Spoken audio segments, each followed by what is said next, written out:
espérer décrocher un entretien, des questions comme ça.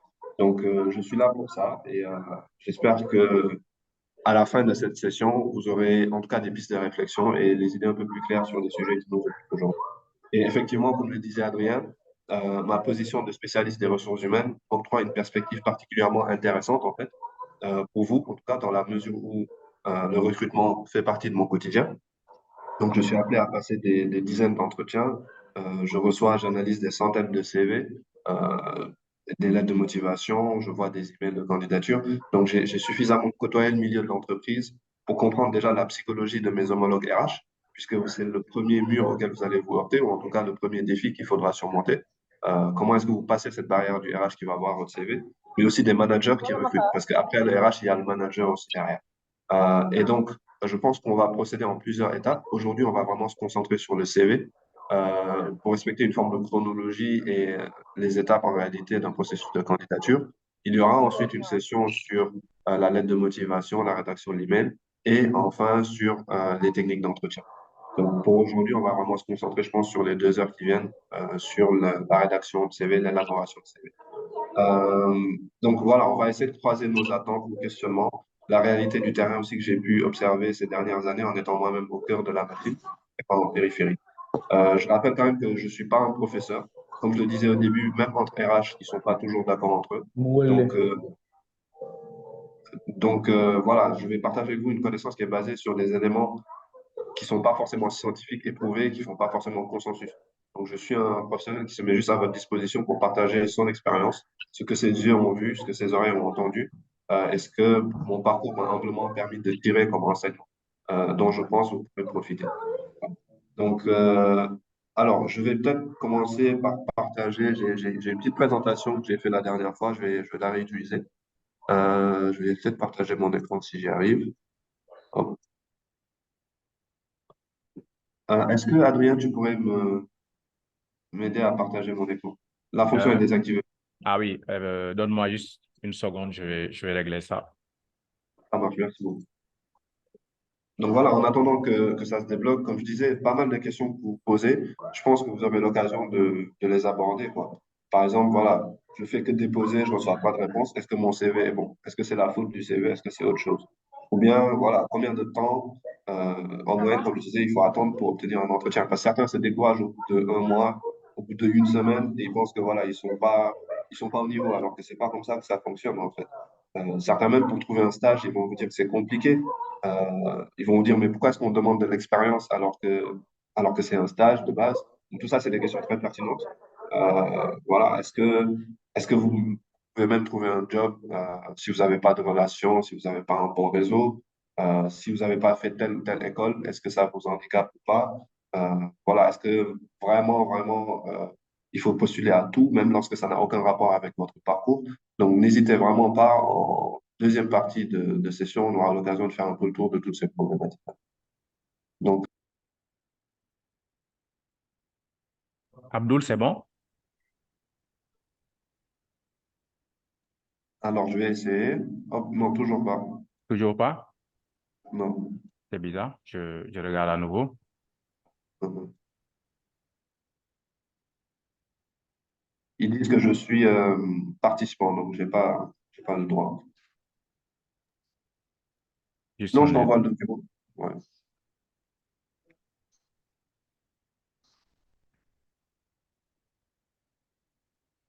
Bon, je continue de parler quand même en attendant. Normalement, c'est bon maintenant, Abdul. Ah, voilà, c'est parfait. Là, c'est bon. Nickel. Alors, partage ça.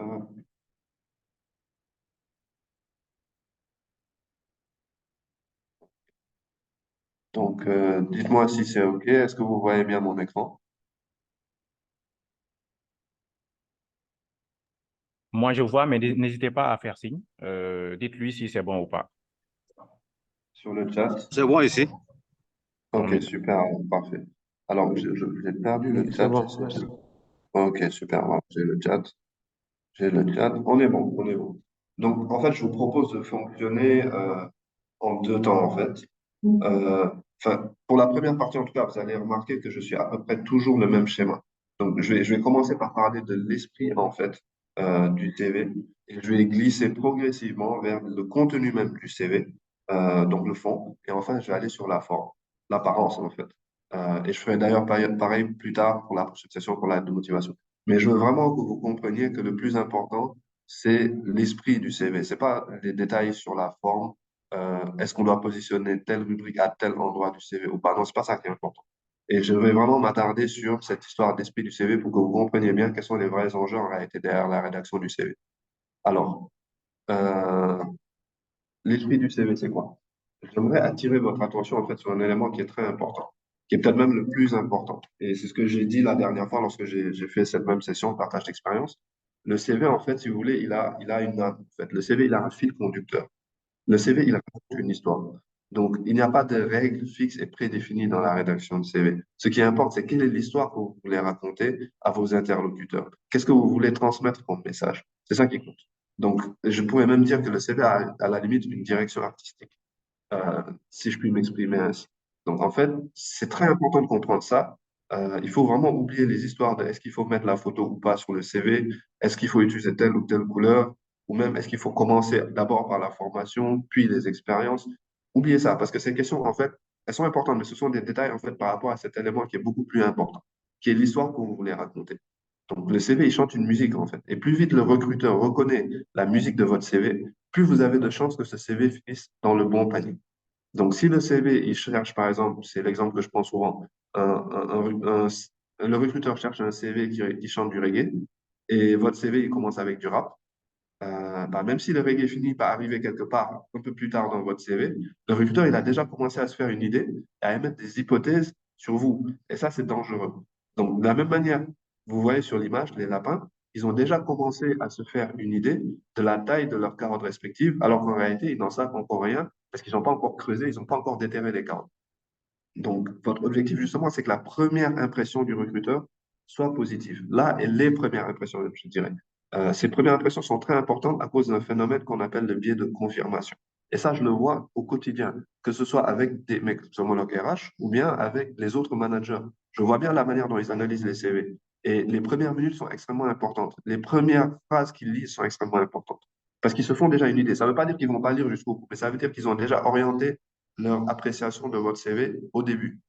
Donc, cette première impression-là, il faut faire attention à ça. Donc, je vais vous proposer un petit exercice ludique dans la prochaine slide qui va me permettre en fait d'illustrer ce propos-là et l'importance du biais de confirmation dans nos modes de pensée en général. Ce qui s'applique d'ailleurs très fortement aux recruteurs, encore une fois. Ils sont très sujets à ce biais-là. Et je vais peut-être revenir encore dessus après l'exercice. Donc là, je vais vous montrer hop, ça. Voilà. Donc, c'est un petit jeu et le but du jeu, il est simple. Vous avez quatre cartes. Les quatre cartes, on va dire qu'elles sont posées sur une table. Chaque carte a deux faces. Il y a une face qui est visible et une face qui est cachée. Donc, pour chaque carte, il y a une lettre sur une face et un chiffre sur l'autre face. Maintenant, ce que vous devez faire, c'est retourner les cartes de votre choix. Et le but du jeu, c'est de vérifier si l'affirmation qui est entre guillemets là, elle est vraie ou elle est fausse. Donc, l'affirmation, en gros, c'est s'il y a une voyelle d'un côté d'une carte, alors il y a un nombre pair de l'autre côté de la carte. Donc, si une carte comporte une voyelle sur une face, elle comporte un chiffre pair sur l'autre. Ce qui veut dire que l'association, en fait, voyelle et impair est interdite. On ne peut pas associer voyelle et impair. Donc maintenant, ce que vous devez faire, c'est vérifier si c'est vrai ou si c'est faux. Et pour ça, vous avez le droit de retourner que deux cartes. Sur les quatre cartes qui sont là, vous pouvez en retourner deux. Donc je vous laisse quelques instants pour réfléchir et me proposer dans le chat, selon vous, quelles sont les deux cartes qu'il faut retourner pour vérifier si l'affirmation est vraie ou elle est fausse. Donc je vous laisse un petit moment et ensuite je vais commenter.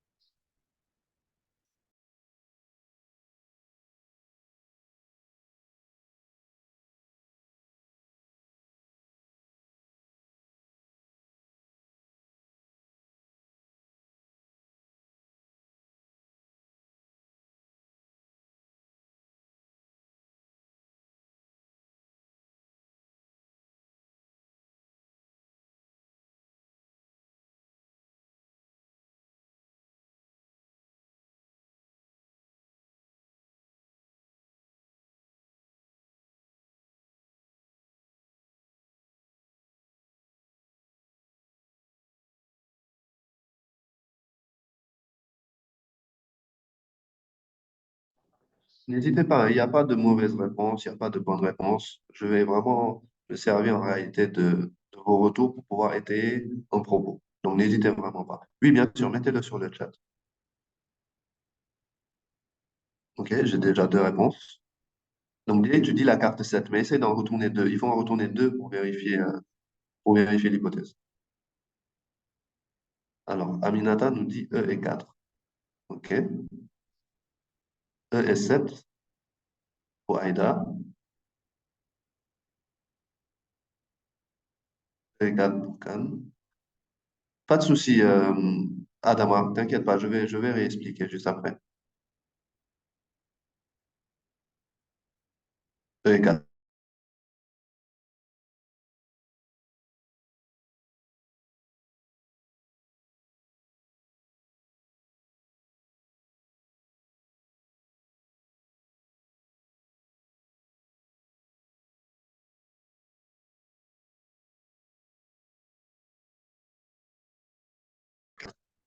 80% des gens vont choisir de retourner E est 4 et ça se vérifie ici. J'ai beaucoup de E est 4. La bonne réponse, en réalité, c'est qu'il faut retourner les cartes E et 7. E et 7. Et en fait, ceux qui choisissent la combinaison E et 4, ne vous inquiétez pas, je me suis trompé aussi la première fois que j'ai joué.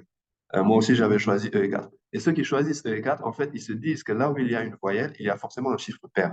Mais ce qu'ils oublient, c'est que l'inverse n'est pas vrai. C'est-à-dire que là où il y a un chiffre pair, il n'y a pas forcément une voyelle. Et en réalité, ce n'est pas vraiment un oubli ou un défaut de réflexion. C'est simplement que nos cerveaux ont naturellement tendance à prendre des raccourcis, en fait. Le chemin le plus simple.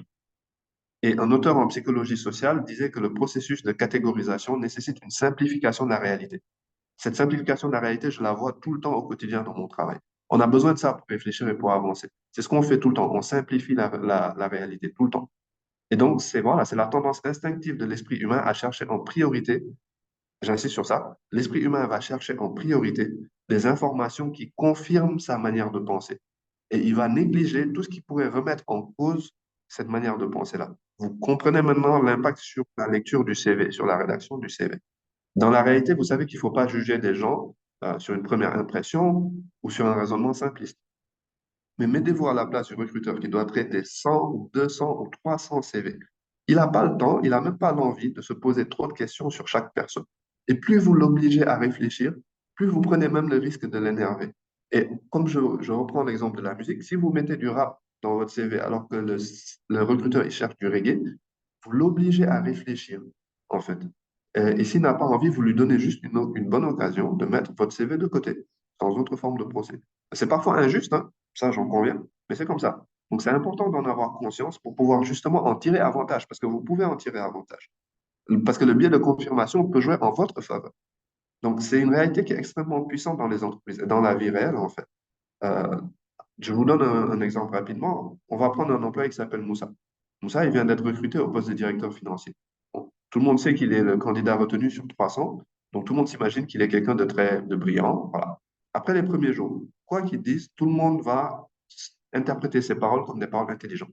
Même s'il dit quelque chose de stupide, hein, les gens vont se dire que voilà, il est intelligent, donc ce qu'il dit est intelligent. Ils vont juste confirmer l'idée qu'ils ont déjà de lui. Et puis si Moussa commence à faire des erreurs dans son travail, une erreur, deux erreurs, à partir de là, toutes ces idées sont systématiquement rejetées. Dès qu'il ouvre la bouche, les gens se disent que ce qu'il dit n'a pas de sens.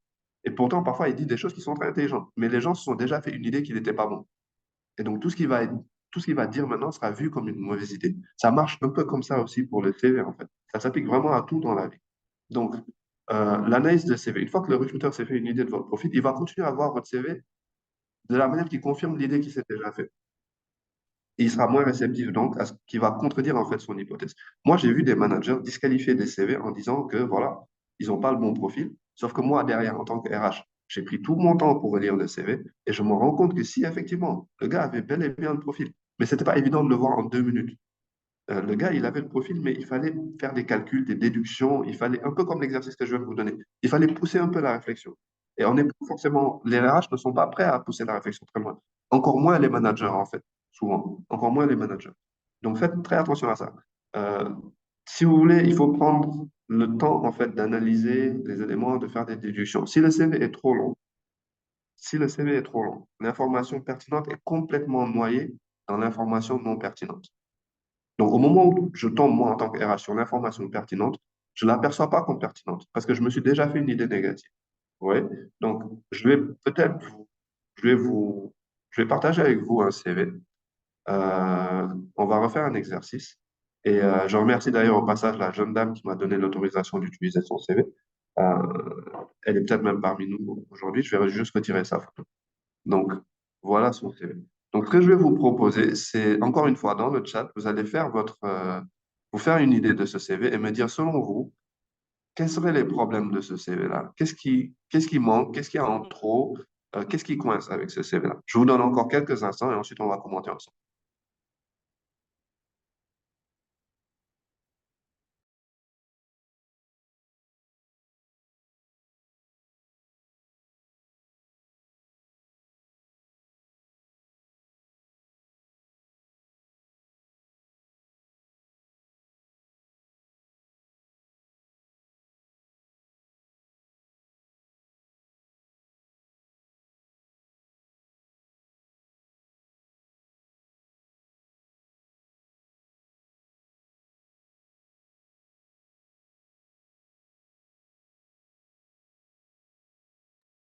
N'hésitez pas, hein. Là encore, il n'y a pas de bonne ou de mauvaise réponse. Le but, c'est vraiment d'alimenter la discussion.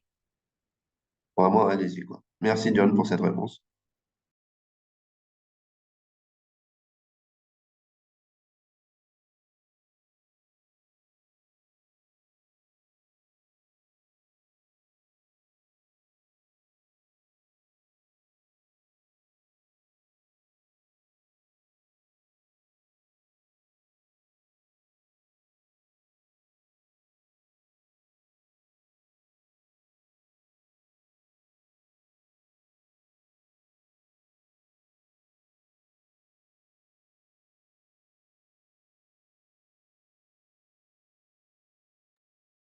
Merci beaucoup, Awa. Merci, Cham. Et effectivement, Awa, la taille de la police n'est pas uniforme. Et effectivement, alors ça peut être intéressant dans certains cas, lorsqu'on veut mettre en exergue certains aspects du CV et où on veut minorer d'autres aspects du CV, mais il ne faut pas que ce soit arbitraire et que ce soit fait de manière complètement anarchique, en fait. Il ne faut pas que ce soit petit par accident ou grand par accident, il faut que ce soit calculé. C'est fatigant à lire, effectivement. Pour les formations, les dates ne sont pas précisées. Très bien. Vous voyez, vous avez un esprit critique qui est très aiguisé. C'est assez désorganisé, d'accord? Trop de jeux. Dans la forme, ça ne suit pas la logique. J'arrive pas à lire l'écriture. Vous voyez? Et tous ces commentaires que vous êtes en train de faire, j'espère que vous êtes en train aussi de... Oui, oui, Richard, j'ai retiré la photo pour préserver son anonymat. Il n'y a pas de marge. Donc, vous voyez tous ces éléments que vous êtes en train de souligner, le RH, lui aussi, il les remarque. Et tout ça, c'est des choses qui le retardent, en fait, dans sa lecture du CV. Et plus il perd de temps, plus il a envie de mettre le CV de côté. Donc, facilitez-lui le travail. Effectivement, je suis d'accord avec pas mal des commentaires que vous avez faits. Mais le plus important pour moi, parce qu'on reste là, vous êtes un peu sur la forme. Je suis d'accord, hein, mais avant même d'entrer dans la forme, revenons sur ce que je qualifiais d'esprit du CV. L'esprit du CV. Ici, elle nous dit quoi? Elle commence tout en haut par nous dire, je suis digital marketeuse géographe. Moi, je ne sais pas, mais c'est la première chose sur laquelle mon attention elle tombe. Et c'est ce qui va déterminer donc ma première impression. Et quand je vois digital marketeuse géographe, je suis directement mal à l'aise. Moi, je ne comprends pas. Je ne comprends pas ce qu'on essaie de me dire par là. C'est quoi un digital marketer géographe, en fait? Je ne sais pas ce que ça veut dire. Est-ce qu'il y a un rapport entre les deux ou bien on a juste mélangé le mafé et le domoda comme ça? Est-ce que pour toi, le digital marketing, c'est une vocation ou bien c'est un hobby? Parce que quand tu me dis digital marketer géographe, je ne sais plus faire la différence en fait entre ce qui est la vocation, ce qui est le hobby, ce qui est l'expérience. Oui? Est-ce que le digital marketing est une vocation? Est-ce que c'est un hobby? Est-ce que c'est le domaine de prédilection? Est-ce que c'est plutôt la géographie qui est le domaine de prédilection? Est-ce que la personne cherche un métier dans lequel elle pourra faire les deux en même temps? Est-ce qu'elle a commencé par la géographie et donc elle veut nous dire qu'ensuite elle s'est reconvertie dans le marketing digital, donc que maintenant elle cherche dans le marketing digital ou bien c'est l'inverse? Donc déjà, moi, à ce stade, en tant que RH, je suis perdu dès le départ. Donc je ne comprends pas l'histoire que raconte ce CV en fait. Je ne vois pas dans quelle direction il veut m'emmener. Donc je ne vois pas le fil conducteur. Donc quand je poursuis ma lecture aussi, à gauche, je tombe sur développement personnel, communication. Bon, Ça remonte à ma confusion, parce que normalement, le résumé du profil, il est supposé m'éclairer et mieux me faire comprendre, en fait, voilà, le projet professionnel, le parcours de la personne. Mais là, je passe de digital marketing à géographie et ensuite développement personnel. Donc, vous comprenez ce que je veux dire? Le CV, il a une arme, il a un fil conducteur, en fait, il raconte une histoire. Donc, ne mélangez pas le mafé et le moda. Essayez de raconter une histoire assez précise et pertinente par rapport au poste pour lequel vous postulez. Vous candidatez autant pour moi. Est-ce que vous arrivez là à comprendre l'histoire que veut raconter ce CV-là? Est-ce que vous arrivez même à deviner elle a postulé pourquoi? En fait, si elle veut nous dire qu'elle est ouverte et qu'elle ne sait pas encore ce qu'elle veut faire exactement, donc si on lui propose un travail dans la géographie, elle va prendre. Si on lui propose un digital marketing, elle va prendre aussi parce qu'elle maîtrise les deux sujets. Ou bien elle nous dit quoi, en fait? Voilà, je suis perdu. Donc, maintenant, je vais essayer de rectifier un peu pour vous donner un peu ma perspective. Si réellement, l'histoire que tu veux raconter, c'est celle d'une personne qui a été orientée en géographie, mais dont la passion est le marketing digital et qui a suivi des formations complémentaires en ce sens et qui espère pouvoir se réorienter définitivement dans ce domaine, il faut que ton CV puisse refléter cette histoire, que ce cheminement soit assez clair à la lecture. Donc déjà, essaye de rendre toute la partie géographie plus discrète sur le CV, parce que c'est pas ça qui t'intéresse le plus à ce moment-là. Donc c'est bien les expériences, cadastre, tout ça, ça prend de la place. Vous voyez toute la place que ça prend. Je ne sais plus qui avait souligné tout à l'heure, c'était Awa, je crois, la taille en fait de la police. Vous voyez à quel point cadastre est gros sur le CV. Alors que c'est pas ce qu'elle cherchait. Elle cherchait un poste dans le marketing. Donc, à un moment donné, essaie de rendre la partie géographie un peu plus discrète. Donc, sur les trois expériences professionnelles mentionnées, deux sont liées au parcours de géographe. Donc, ça donne le sentiment qu'il s'agit avant tout du CV d'un géographe. C'est pas nécessaire de mettre toutes ces expériences forcément. De même, c'est pas nécessaire même de mentionner géographe dans le titre en très gros, en fait. Donc, c'est pas nécessaire même dans la rubrique formation, la partie géographie, elle prend trop de place. Tu peux t'en tenir à licence 3. C'est pas la peine. Vous avez vu, elle a fait licence 1, puis licence 2, puis plus tard, en vrai, elle a mis licence 3. J'ai un peu coupé parce que la taille, c'était un peu gros. Mais c'est pas nécessaire. Tu pouvais juste mettre une ligne, licence 3. C'est ça l'information pertinente. Au contraire, tu aurais pu détailler les informations avec Polaris et OpenClass, comme disait quelqu'un tout à l'heure, les dates, par exemple. Qu'est-ce que tu as appris concrètement? Parce que les métiers du numérique, c'est vague, en fait.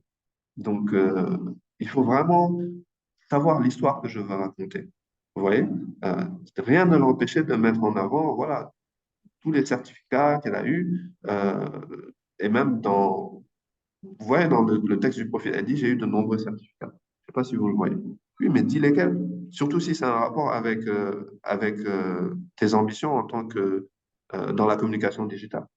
Et si tu n'as pas beaucoup d'expérience professionnelle à mettre en avant, mets en avant tes réalisations. Un projet tutoré, c'est une réalisation. Les campagnes marketing que tu as pu gérer pour les petits business de tes amis en ligne, c'est une réalisation. L'animation d'un atelier sur le digital marketing, c'est une réalisation. Des posts que tu as pu faire même sur LinkedIn et autres, c'est une réalisation. Les articles que tu as pu écrire sur le sujet du marketing digital, etc.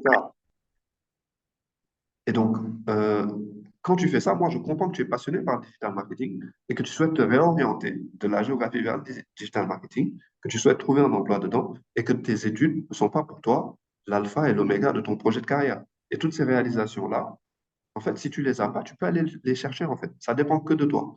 Tu n'as pas besoin d'être embauché, là, je vous parle à tous, tu n'as pas besoin d'être embauché par quelqu'un ou de réussir un entretien pour lancer des projets qui ont un rapport avec ton domaine d'expertise. Tu n'as besoin de personne. Je prends mon exemple en tant que RH. Moi, j'ai aucun diplôme en RH à ce jour, au moment où je vous parle. Mais si j'ai aucun diplôme en RH et que je veux postuler pour un poste en RH, j'ai pas encore d'expérience en RH non plus. Je vais rédiger des articles sur mes échanges, par exemple, avec les inspecteurs du travail. Vous pouvez tous aller à l'inspection du travail. C'est libre. Il n'y a même pas besoin d'invitation, il n'y a rien. Vous allez vous discuter avec un inspecteur du travail. Je peux rédiger des articles dessus. Et ça, je peux le mettre sur mon CV. Vous voyez? Je peux voilà, rédiger des articles sur des sujets forts ou des thèmes d'actualité dans les RH. Je peux faire des interviews de professionnels des RH. Je vais mettre ça aussi sur mon CV. Je peux organiser des sessions pratiques où un professionnel des RH va, par exemple, tester la capacité d'un panel de volontaires à faire un bon tri de CV. Et moi, j'ai organisé cette formation-là, par exemple, ou cette session, je le mets sur mon CV. Et pourtant, j'ai été embauché par personne, j'ai réussi aucun entretien. Et je suis en train de remplir mes CV. Oui. Je peux créer un guide des RH pour les nuls. Je peux faire ça. Je peux créer sur Excel une application, par exemple, pour des simulations de salaire.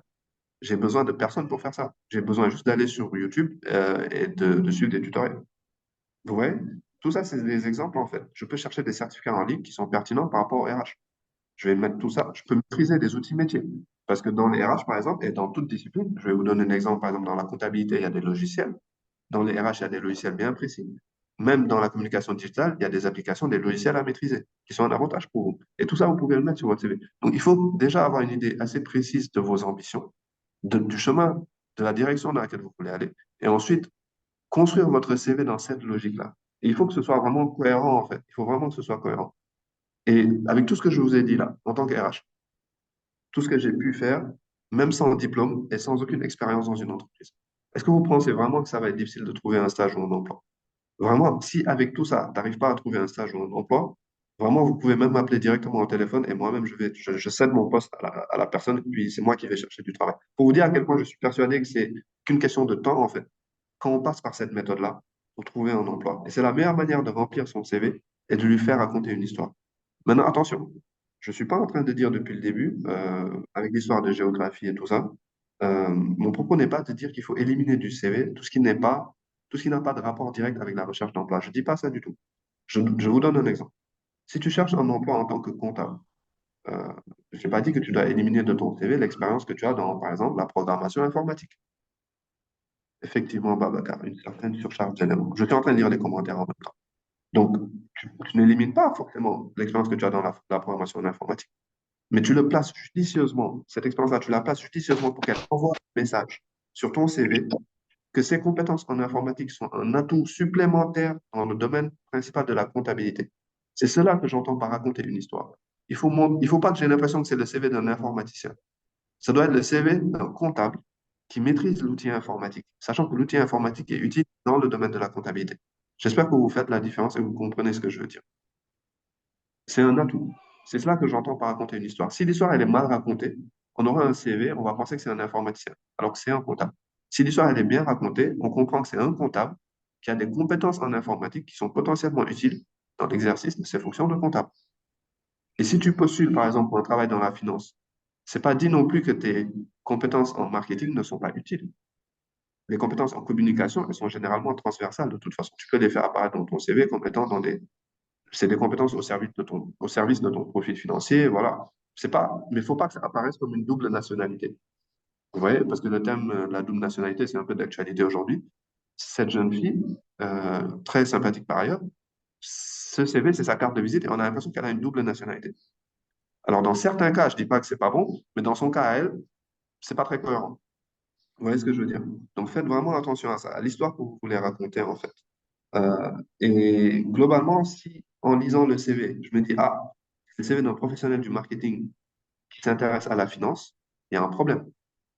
Vous voyez? Parce que moi, c'était plutôt le CV d'un financier qui a un peu de bagage marketing que je cherchais. C'est pas ça le message que la personne voulait m'envoyer, et pourtant, elle m'a envoyé de mauvais messages. Hier seulement, je recevais le CV d'une jeune fille qui m'a envoyé son CV en me disant, bon, mais c'est pas la peine que tu le regardes, je te l'envoie quand même, mais c'est pas la peine parce que mon CV, il est top, il est très bien. Bon, j'ai regardé son CV. 99% de son parcours, c'est de la compta et de la finance.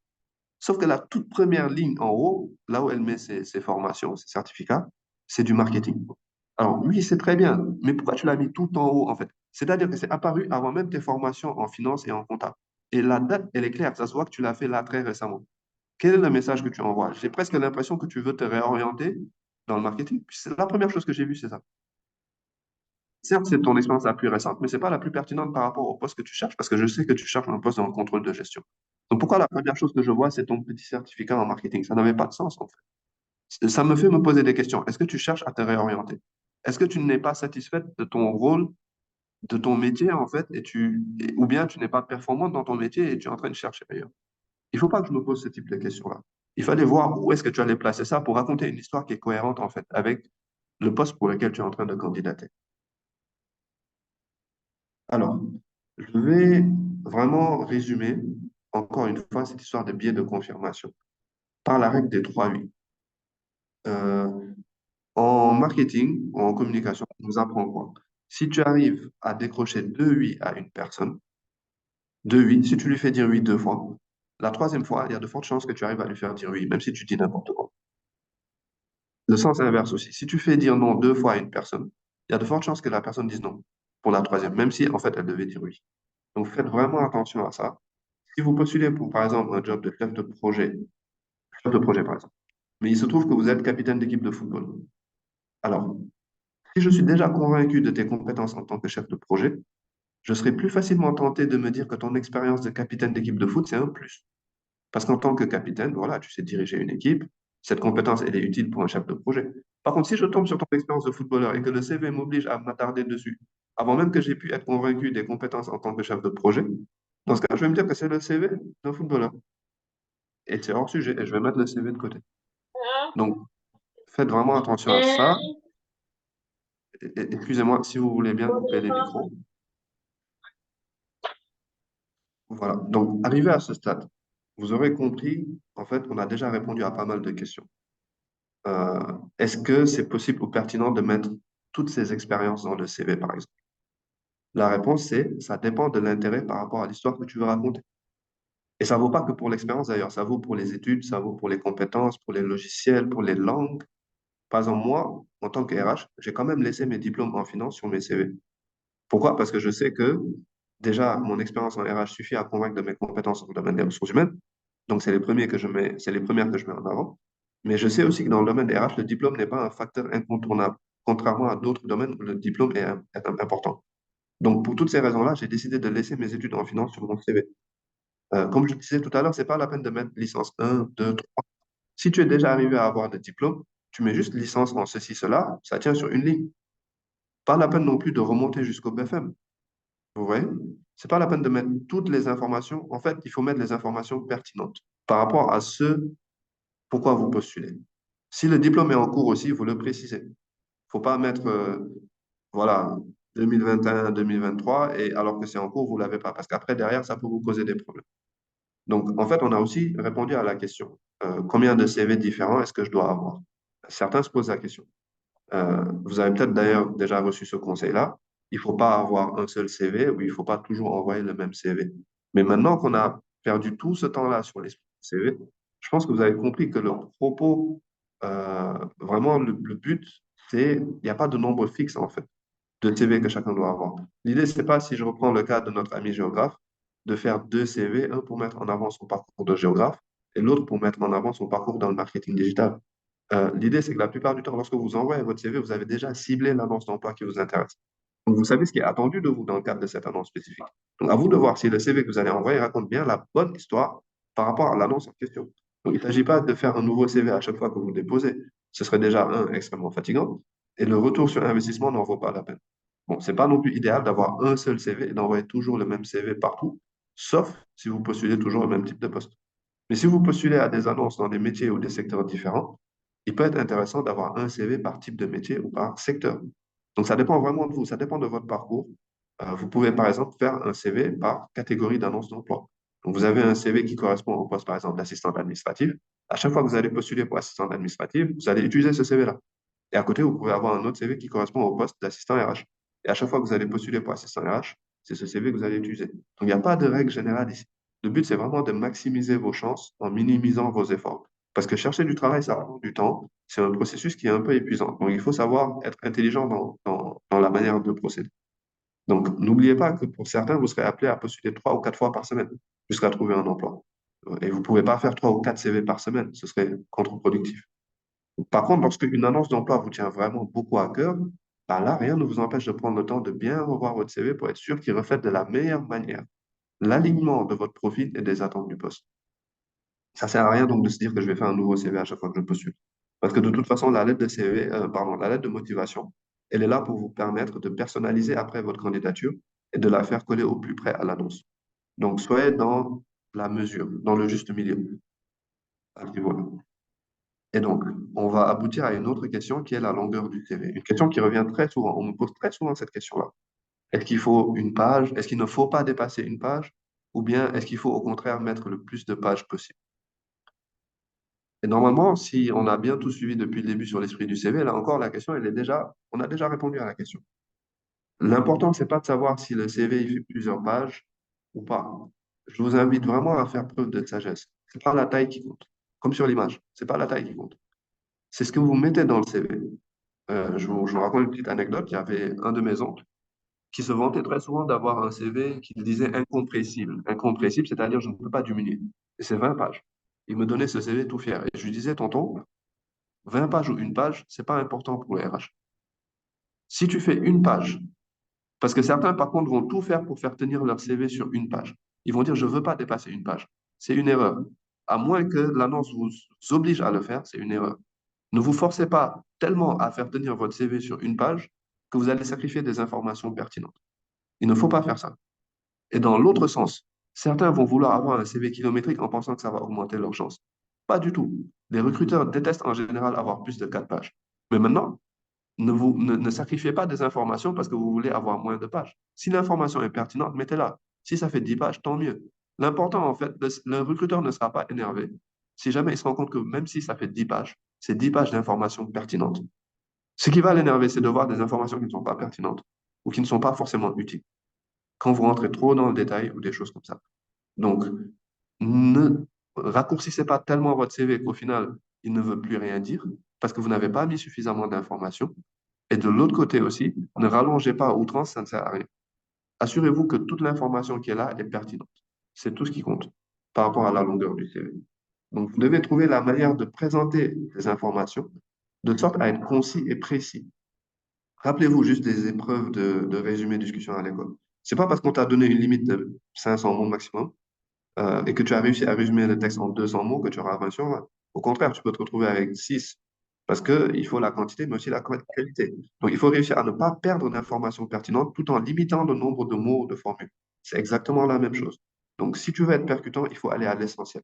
Sacrifie les informations les moins pertinentes ou tu les minores. Donc, tu les mets de manière discrète sur le CV, tu regardes comment tu vas gérer la police d'écriture. Mais par contre, il ne faut pas sacrifier des informations intéressantes. Donc, sur la longueur du CV, c'est à peu près ce que je pouvais dire. Est-ce que à ce stade, vous avez des questions? Je peux prendre quelques questions avant d'enchaîner sur le prochain sujet. Je vous invite à lever la main, comme ça vous pourrez ouvrir directement vos micros. Mais ceux qui le veulent aussi, vous pouvez poser vos questions au niveau du chat. Je me chargerai de les relayer, bien entendu.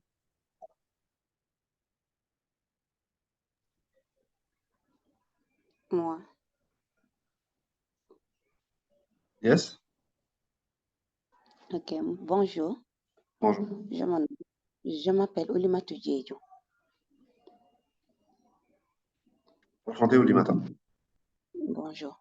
En fait, mon problème est que comment faire pour rédiger exactement un bon CV et quels sont les processus à prendre? Quand tu veux rédiger un bon CV, il faut déjà partir de... En fait, il ne faut pas partir juste du CV de base. Il faut partir de déjà ce que tu as comme compétence, de ce que tu as comme formation, forcément, parce que tu ne vas pas inventer des informations. Mais derrière, il faut partir aussi de ce que tu cherches comme emploi. Comme je le disais tout à l'heure, si tu postules pour assistant administratif, tu vas pas mettre la même chose sur ton CV que ce que tu aurais mis pour assistant RH. Tu vois ce que je veux dire? Donc Oui, oui. finalement, si par exemple, je cherche quelqu'un qui a déjà de l'expérience dans la gestion d'équipe, il faut vraiment être précis en fait dans ce que vous mettez sur votre CV.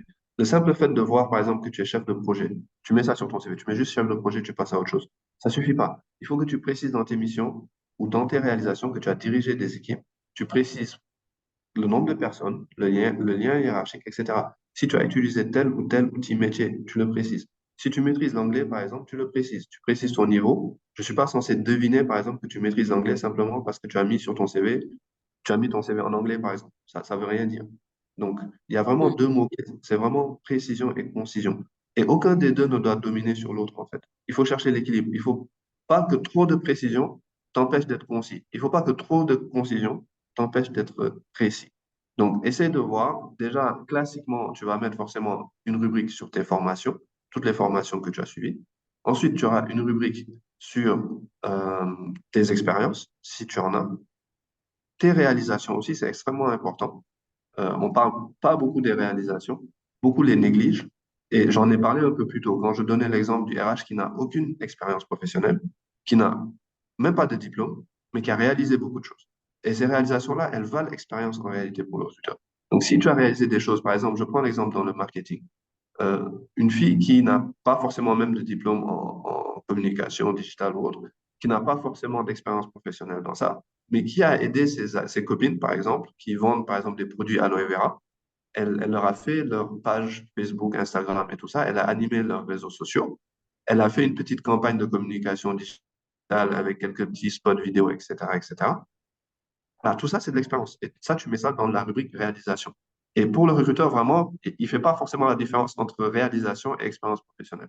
Surtout quand vous êtes à un niveau junior ou même stagiaire. Donc, c'est extrêmement important de mettre en avant ces réalisations-là.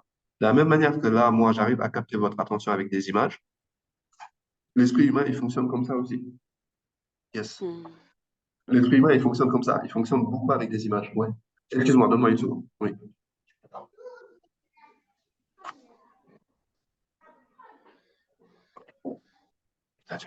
Donc, je disais, l'esprit humain, il fonctionne beaucoup avec des images, en fait.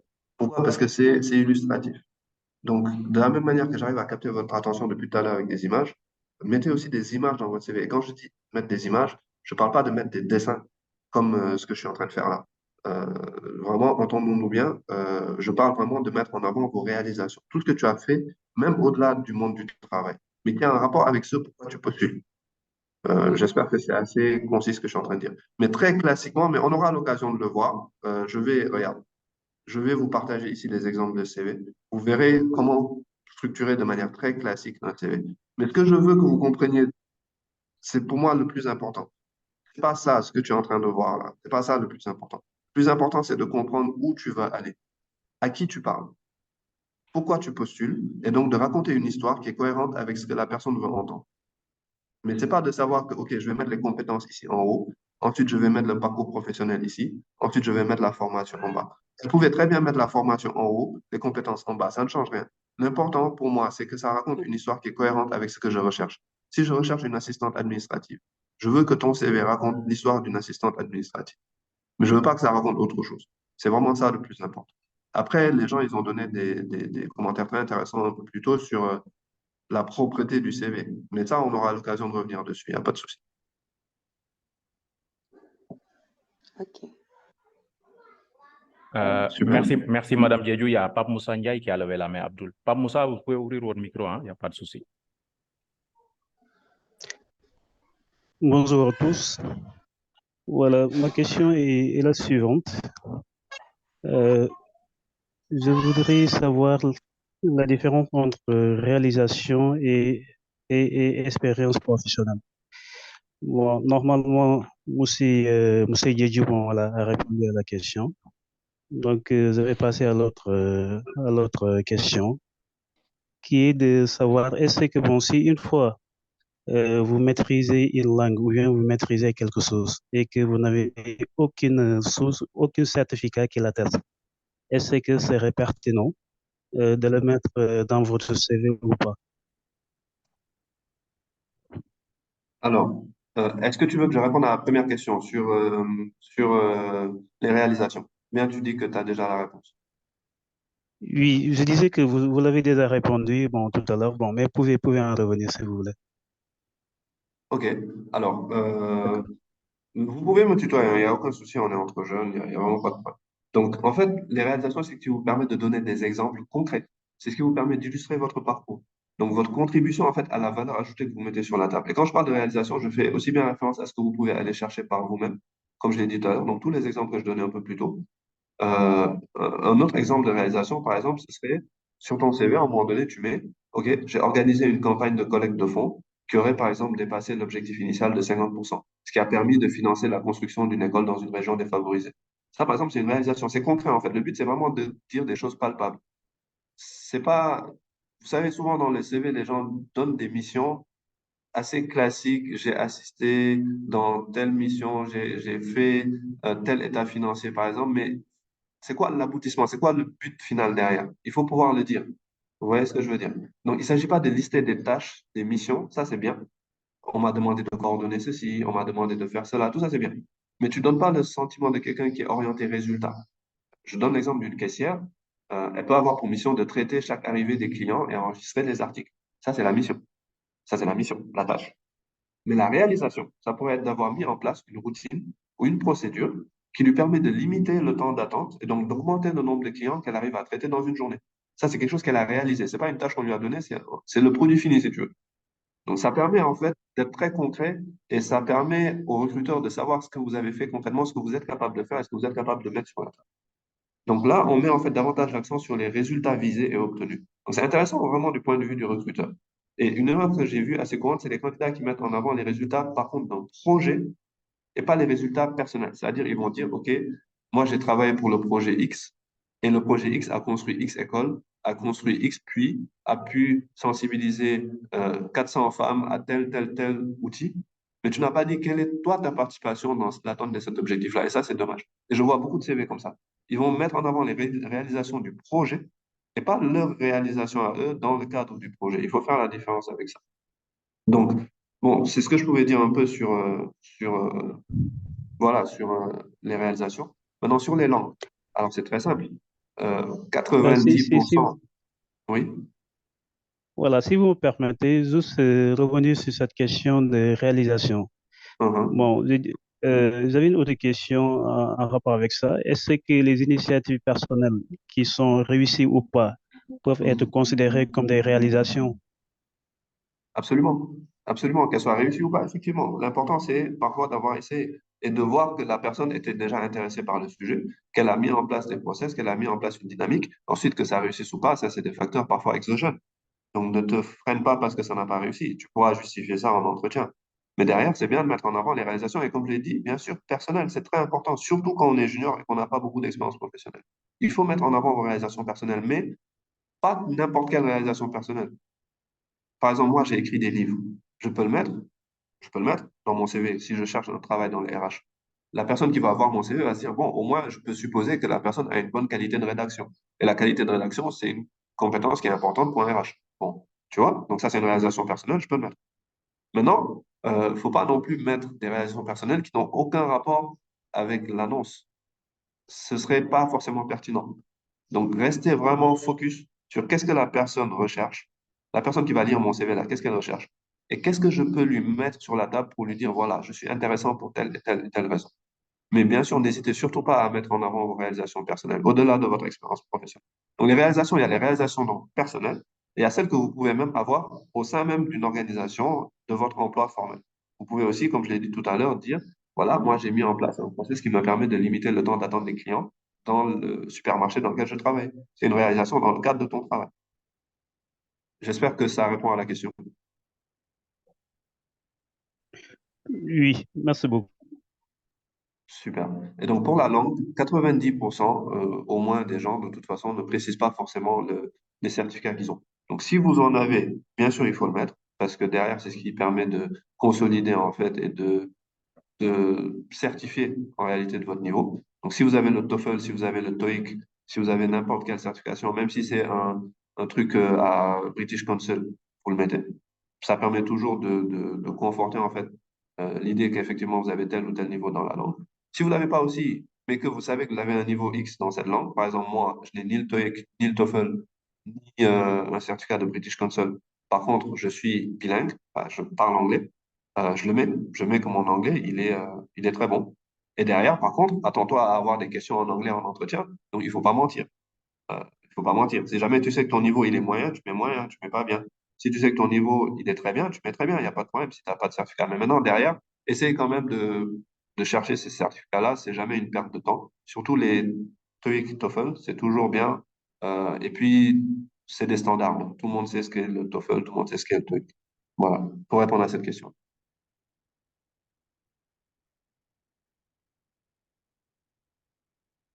C'est OK pour toi? Voilà, merci beaucoup. Merci, c'est clair. Avec plaisir. N'hésitez pas s'il y a d'autres questions. Alors, Cheikh Ngom avait levé la main aussi. Cheikh Ngom pouvait ouvrir votre micro, poser directement votre question.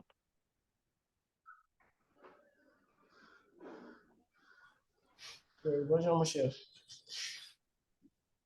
Oui, bonjour. Vous pouvez poser directement votre question. Ne vous gênez pas. J'aimerais savoir, comment, avant tout, je suis comment, un comptable. Mhm. Oui, et j'aimerais savoir euh,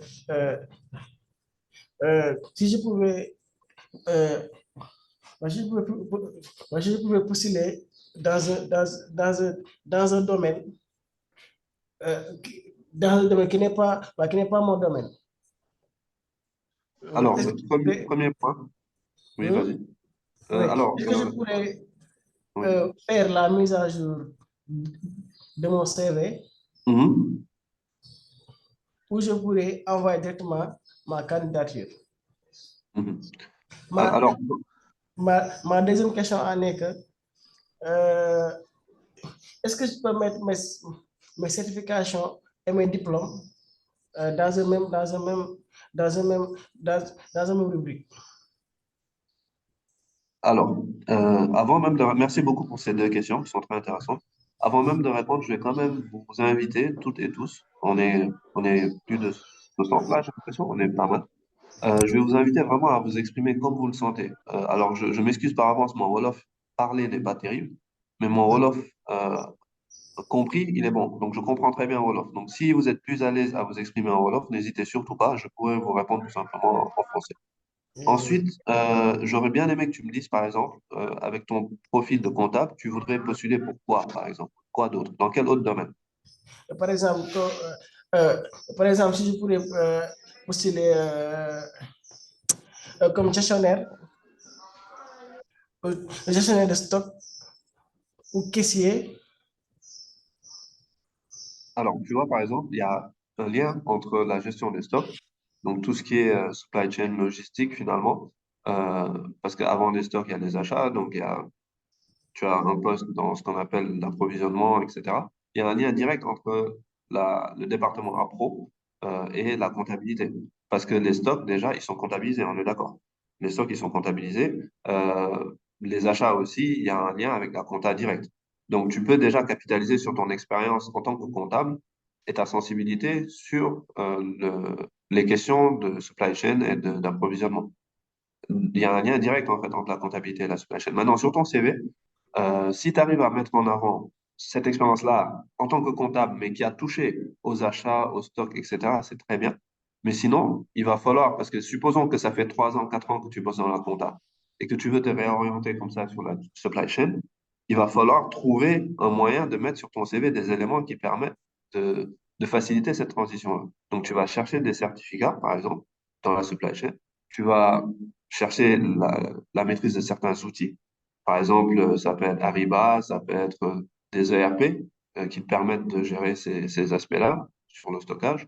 Euh, tu peux avoir, tu peux avoir aussi pas mal d'expériences perso que tu peux mettre en avant sur ces aspects-là. Et tu vas aussi le spécifier, en fait. Au moment où tu vas décrire ton profil en haut, il faut que tu puisses clairement dire, j'ai un parcours comptable, mais j'aimerais étendre mes horizons parce que j'ai été intéressé pour telle et telle raison à la supply chain, donc à l'approvisionnement, à la gestion des stocks. Et donc, il faut que ce soit clair pour le recruteur. Comme ça, il comprendra qu'effectivement, tu es en train de te réorienter. Donc, la réorientation, ça ne veut pas dire que je suis en train de annuler tout ce que j'ai fait avant. Je suis en train de dire que ça ne sert à rien. Non, tu dois formaliser ton CV de telle sorte que on se rende compte que ça sert quand même à quelque chose pour la suite, pour ta réorientation. Il ne faut pas donner l'impression que, bon, ça fait 3 ans que je bosse, mais en fait, je veux multiplier ça par zéro et je veux recommencer à zéro. Non. Ce que j'ai fait, c'est dans un domaine différent, mais ça m'a été utile pour telle et telle et telle raison. Et maintenant, vous voyez que je suis déjà en train de prendre la direction de la gestion de stock avec telle formation suivie, tel certificat obtenu, telle réalisation perso que j'ai pu mettre en avant, etc. Et si tu peux mettre à l'aise le recruteur pour qu'il comprenne, parce que c'est vrai que si tu dois passer d'un domaine à un autre comme ça, il peut être perdu en lisant ton CV, tu peux le dire. Dans la description de ton profil en haut, tu dis que tu es en réorientation et que tu es vraiment intéressé par ce domaine-là, que tu as déjà eu pas mal de contacts avec ce milieu et que tu veux vraiment aboutir, in fine, à un emploi dans la gestion des stocks. Ce sera plus clair pour le recruteur. Mais c'est parfaitement possible, bien sûr. Et moi, je le vois tout le temps d'ailleurs. Je vois tout le temps des gens qui se réorientent. L'important, c'est que le CV soit cohérent, que ce soit fait de manière fluide, de manière pertinente. Il ne faut pas qu'on ait l'impression que tu es en train de multiplier par zéro tout ce que tu as fait avant. Et il faut, bien sûr, dès maintenant, si tu sais que tu veux te réorienter, aller chercher des atouts dans le nouveau domaine qui t'intéresse et les mettre dans ton CV. Et les mettre en avant de manière ostensible, c'est-à-dire vraiment, tu les mets en haut, quoi. Il faut qu'on voit ça. J'ai plus souvenir de la deuxième question. C'était quoi encore? Oui, oui, oui. Est-ce qu'on pourrait mettre dans un même, Voilà. dans un même rubrique les certificats et les diplômes. Bien sûr, tu peux mettre les certificats et les diplômes. Après, il ne faut pas faire, par exemple, tu vois, il faut juste être cohérent. Vraiment, le CV, comme je l'ai dit au départ, il n'y a pas de règle définie fixe. Il faut juste te dire, toi, même si tu lisais le CV là, qu'est-ce qui va te plaire et qu'est-ce qui va pas te plaire, qu'est-ce qui va te frustrer, qu'est-ce qui va pas te frustrer. C'est comme ça que réfléchit le RH. Donc, si moi, j'ai une rubrique globale, formation, et dans formation, tu as les formations diplômantes, tu peux avoir un petit titre, formation diplômante, et ensuite formation certifiante.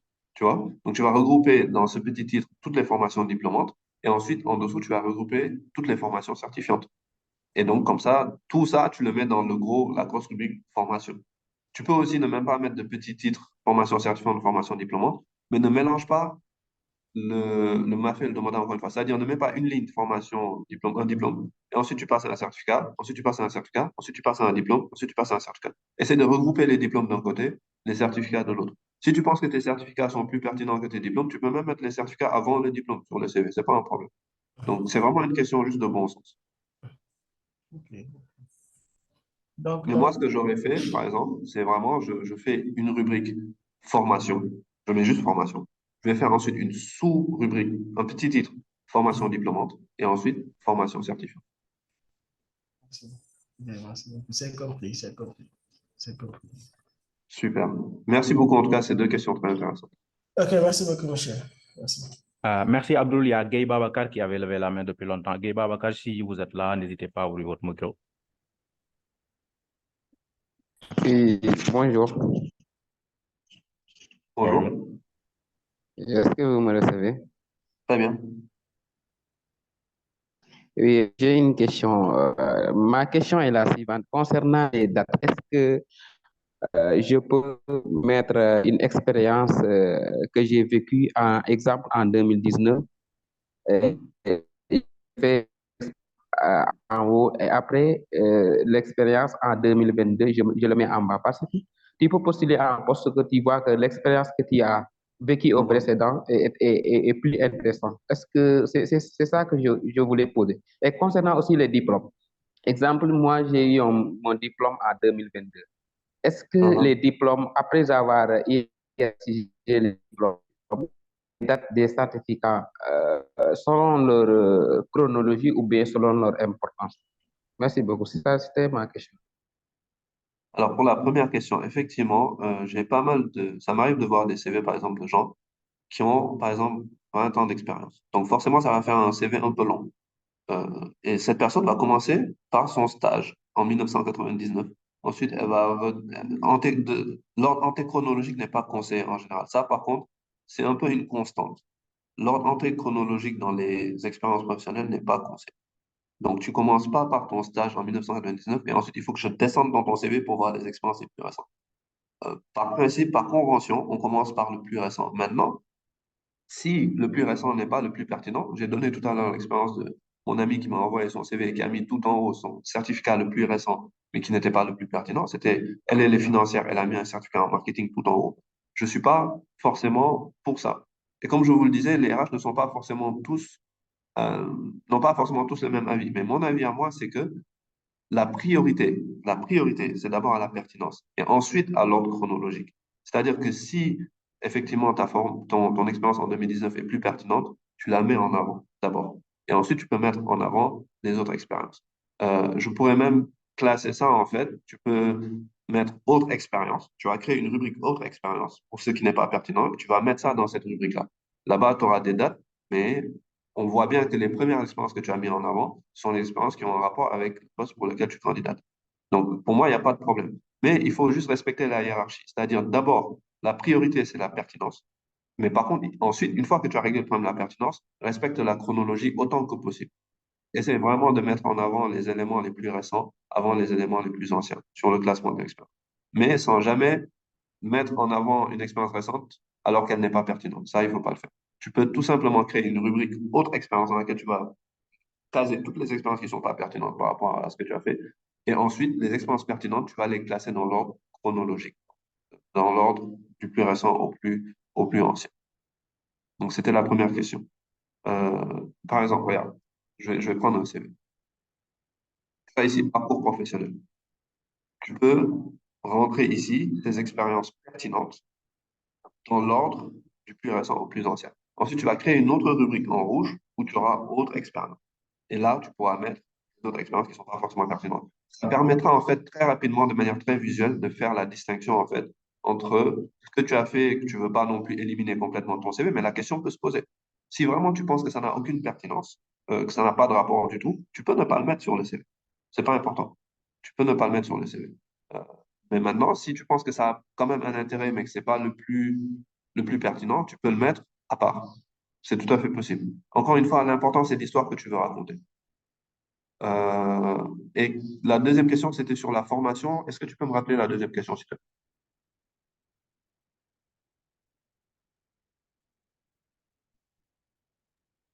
Oui, c'était concernant la formation. Exemple, j'ai un diplôme en 2022 et j'ai vu que donc, la certification que j'ai eue en 2019 était plus pertinente. Est-ce que c'est conseillé de mettre la certification après le diplôme ou bien c'est l'inverse? Oui, comme je disais tout à l'heure, si tu penses que les certifications sont plus pertinentes que les diplômes, tu les mets en avant. Tu les mets en avant, mais tu organises le CV de telle sorte que ça ne crée pas d'incohérence, tout simplement. Mais tu le mets d'abord, tu peux mettre tes certificats d'abord, et ensuite tu peux mettre tes diplômes. Ça pose absolument pas de problème. Encore une fois, vraiment, le biais de confirmation, il faut pas négliger ça. C'est-à-dire que le recruteur, il va d'abord regarder ce qui l'intéresse. Donc, ce qui l'intéresse, si c'est ce qui l'intéresse, c'est le certificat, il va s'intéresser à ton certificat. Le diplôme, il aura toujours la possibilité. En fait, ce qu'il faut, c'est rendre l'information disponible. Parce que vous ne pouvez pas forcément deviner si le recruteur est plus intéressé par la formation ou par l'expérience ou par les compétences ou par les soft skills. Mais faites en sorte que lui, quand il cherche une information précise, il peut la trouver très facilement. Par exemple, ici. Peut-être que moi, ce qui m'intéresse le plus, c'est les compétences. Peut-être. Peut-être que je ne cherche pas quelqu'un qui a une expérience, un diplôme, mais je cherche quelqu'un qui sait faire des choses, qui a des aptitudes, en fait. Et elle l'a mis en exergue, tu vois. Tu vois le code couleur, c'est en rouge. Je sais retrouver chaque rubrique très facilement. Donc, si ce qui m'intéresse, c'est la formation, même si elle ne l'a pas mis tout en haut, je peux le retrouver facilement parce que c'est très visuel comme CV. Donc, il faut organiser l'information de telle sorte qu'elle soit disponible. Comme ça, ce qui intéresse réellement le recruteur, il saura très facilement aller le retrouver. Le problème, c'est quand je dois chercher sur le CV une information. C'est ça qui est pas bon. Mais quand tu organises ça avec des titres qui sont à une bonne taille, avec des puces, comme tu peux le voir ici, avec comment on appelle bullet points? Des listes comme ça. Quand tu peux mettre en gras, par exemple, tu vois, ici, elle a mis en gras le titre du poste. À chaque fois, elle met le titre du poste en gras. Parce que parfois, moi, ce qui va m'intéresser dans ce recrutement, ça va être les titres de poste que tu as occupés. Et donc, je peux retrouver ça très facilement ici. C'est en gras, je vois bien que tu as organisé ton CV de la même manière. À chaque fois, tu mets tes titres de poste, le lieu, le type de contrat, la date, et est-ce que c'est toujours en cours ou pas. Donc, tu organises l'information de manière tellement cohérente que de toute façon, que tu aies mis ça en haut, ou en bas, c'est pas important. L'important, c'est que moi, je peux retrouver l'information qui m'intéresse très rapidement. Tu vois, ici en bas, les formations, je les retrouve très facilement.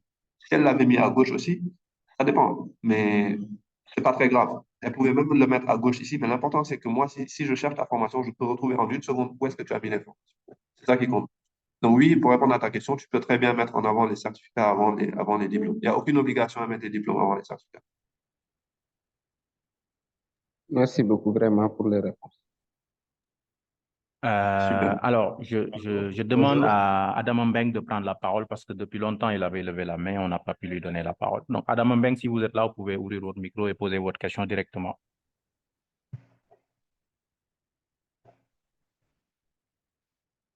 Allô? Bonjour, comment vous allez? J'espère que vous vous portez tous bien. En fait, Ça va très j'ai bien, deux merci. questions. En fait, j'ai deux questions. La première est si par exemple, donc dans votre CV, vous y Oui. mettiez des informations donc qui ne sont pas vraies, quoi. Vous pensez Mhm. comme ça et vous y mettiez. Donc, après que vous ayez postulé, est-ce que Mhm. le recruteur, donc, il y aura des suivis pour voir si ce que vous avez mis est vrai ou pas? Donc, c'est ma première question. Et la deuxième, je voulais savoir si, par exemple, parce que maintenant, avec les postes d'aujourd'hui, donc je peux savoir si, par exemple, si vous n'avez pas comment je peux dire, de diplôme ou rien, ou d'expérience professionnel, rien. Alors que vous avez seulement donc des expériences d'engagement, comme par exemple vous êtes volontaire ou quelque chose d'autre là. Est-ce que avec les soft skills, etc., parce que j'en ai entendu une fois dire que vous pouvez donc être un acteur communautaire, volontaire, etc., et l'autre soit diplômé, et qu'à la place, on prend donc l'acteur communautaire. Est-ce que ça aussi, c'est vrai, quoi? Merci beaucoup. Merci pour ces deux questions. Alors, je vérifie que mon micro est ouvert. Ok, super. Alors, je vais répondre à la première. Vraiment, j'ai souvenir, il y a quelques années, d'une discussion que j'ai eue avec un RH français qui m'a dit, euh, les gens mentent sur leur CV. Et il m'a dit, à la limite, si tu ne mens pas sur ton CV, tu auras plus de mal à trouver un emploi parce que tous les autres mentent. Donc, il faut mentir à dose modérée, à faible dose. Il faut mentir un tout petit peu. C'est ce qu'il me disait. Et si tu mens pas un tout petit peu, mais de manière intelligente, tu vas pas t'en sortir. Je suis absolument pas d'accord avec ça. Il ne faut surtout pas mentir sur un CV. Et certaines organisations vont vous poursuivre, en fait, jusque dans les plus petits détails de ce que vous avez dit. Déjà, ça va commencer à l'entretien, parce que tout ce que vous avez mis sur votre CV, là, ça va être challengé durant l'entretien. Et après l'entretien, vous êtes tenu, en fait, par rapport à tout ce que vous avez mis sur votre CV. Si tu as mis que tu maîtrises tel outil et qu'à un moment donné, on te demande de le déployer dans l'organisation, si tu, en réalité, tu as menti, tu peux perdre ton emploi comme ça. Il ne faut vraiment jamais mentir. D'ailleurs, à quoi ça sert de mentir sur un CV? Il ne faut pas le faire. Ce qu'il faut faire, en fait, c'est chercher réellement cette information-là que tu as mise sur ton CV. Si vraiment tu la trouves intéressante et pertinente, mais essaie de faire en sorte que ce soit une vérité. Essaie de réellement faire en sorte que ça soit une vérité. Tu pourras réellement le mettre sur ton CV sans stresser et sans paniquer. Et je me donne un exemple, par exemple. Tu peux dire que tu as eu un diplôme alors que tu l'as pas eu. Ça passe pas pour certaines organisations. Parce qu'elles vont te demander au moment où tu vas arriver, le premier jour, tu vas devoir donner une copie de tes diplômes.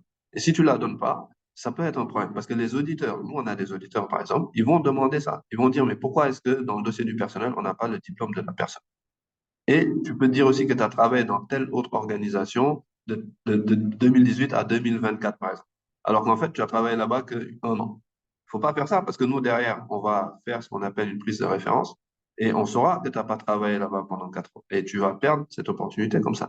Vraiment, ne jamais mentir, même pas de manière intelligente, comme dit mon homologue RH. Essayez juste, si vous pensez que c'est une information, une compétence qui est utile, pertinente par rapport à votre carrière, essayez de l'avoir réellement. Si vous avez un diplôme qui est en cours, précisez qu'il est en cours. Ne dites pas que voilà, j'ai tel diplôme. Ça ne gâche rien. Vous dites juste qu'il est en cours, ou bien vous avez fini les cours, vous avez fait des examens, il reste juste la soutenance pour le mémoire. Vous le dites, sous réserve de soutenance. C'est pas un problème, c'est pas forcément un facteur bloquant. Euh, Est-ce que tu peux me rappeler la deuxième question, s'il te plaît?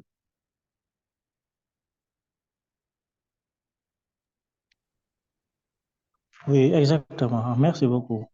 Donc, donc, si je vois bien, il faut juste mettre donc sur votre CV des choses vraies, quoi. Et c'est Oui. logique.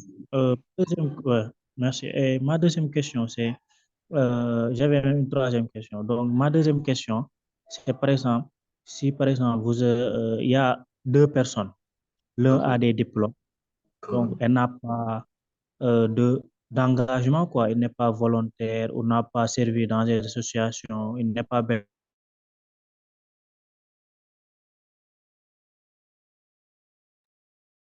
Je crois qu'on l'a perdu. Adamo, vous nous entendez bien?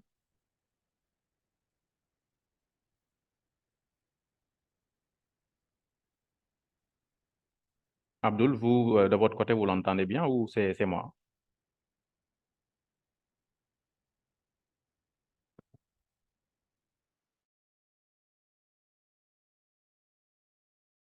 Plus important sur le CV. Tu as l'expérience professionnelle, c'est-à-dire vraiment ce que tu as pu avoir même en tant qu'affairiste, parce que c'est une expérience professionnelle, ce que tu as pu avoir dans un emploi formel, dans une organisation, une entreprise, c'est une expérience professionnelle. Mais comme j'ai dit tout à l'heure, il y a aussi ce que tu as pu avoir comme réalisation. C'est pas pour rien que depuis tout à l'heure, je suis coincé sur cette image des réalisations. C'est extrêmement important et c'est une expérience en tant que telle qui peut être professionnelle, mais dans tous les cas, c'est important de mettre ça en avant en même temps et sur le même pied d'égalité que l'expérience professionnelle si c'est pertinent par rapport au poste. Et maintenant, l'expérience sur l'engagement communautaire, l'engagement associatif, c'est aussi une expérience. Tu peux ne pas mettre professionnel à côté, c'est juste une question de terminologie, mais ça rentre dans le volet expérience. Donc, si tu veux, dans un CV, il y a des grandes catégories, des grands blocs. Il y a le bloc expérience, il y a le bloc formation. Et tu peux avoir maintenant des informations plutôt personnelles sur les compétences, les outils, les langues, etc., etc. Dans ce bloc expérience-là, il n'y a pas que de l'expérience que tu as dans une entreprise. Il y a les réalisations, c'est de l'expérience. Il y a l'expérience associative, l'engagement communautaire, tout ça, ça rentre dans l'expérience. C'est juste que tu vas peut-être pas forcément rajouter le mot professionnel dedans. Dans la grande famille des expériences, tu peux avoir des catégories. Et donc, à toi de mettre en avant, si tu penses que ton expérience dans ton engagement associatif communautaire est pertinente et elle est importante, tu la mets dans le, le bloc expérience, parce que c'est une expérience. Et effectivement, ça peut être, dans certains cas, pour certains postes d'animateur ou d'autres postes, ça peut être extrêmement intéressant, ça peut être plus intéressant que certaines expériences que tu peux avoir en entreprise. Mais je ne dis pas que c'est le cas forcément tout le temps. Ça dépend vraiment du poste, en fait, pour lequel tu candidates. Mais rien ne t'oblige à mettre, par exemple, d'abord en avant ton expérience professionnelle dans une entreprise et ensuite à mettre en avant ton expérience d'engagement communautaire ou associatif, comme si, par nature, par définition, ton expérience en tant que volontaire était inférieure à ton expérience professionnelle. Non, ça dépend encore une fois du poste pour lequel tu candidates et ça dépend de l'histoire que tu veux raconter. Donc, rien ne t'interdit de mettre d'abord en avant ton expérience associative, ton engagement communautaire et ensuite ton expérience professionnelle, si tu penses que c'est ce qui est le plus pertinent. Donc, ça, c'était la deuxième question. La troisième, en tant qu'affairiste, encore une fois, j'ai passé 1 heure de temps vraiment à essayer de vous inculquer l'importance de, de l'histoire que raconte le CV. Tout à l'heure, j'ai pris l'exemple du joueur de foot qui est chef de projet en même temps et qui a mis sur son CV qu'il était joueur de foot, qu'il était capitaine d'équipe de football. Ça participe à l'histoire qu'il essaie de raconter que moi, je sais gérer des équipes. Est-ce que ton parcours en tant qu'affairiste peut t'apporter des compétences, des aptitudes, une sensibilité que tu pourras après utiliser dans un autre contexte, qui est le contexte de l'annonce ou du poste pour lequel tu candidates. Si c'est le cas, alors bien sûr que tu peux le mettre. Et tu peux le mettre encore dans le grand bloc expérience. Tu peux le mettre. C'est parfaitement autorisé. Il n'y a aucun problème à faire ça. Au contraire, c'est très bien, surtout si c'est pertinent, encore une fois, par rapport au poste pour lequel tu candidates. J'espère que j'ai répondu à tes deux questions. Oui, oui, merci beaucoup. Vous êtes excellent. Merci beaucoup. Merci beaucoup. C'est gentil. Alors, Abdul, on donne la parole à Aminata Wad, si elle est là, bien entendu. Aminata, vous pouvez ouvrir votre micro.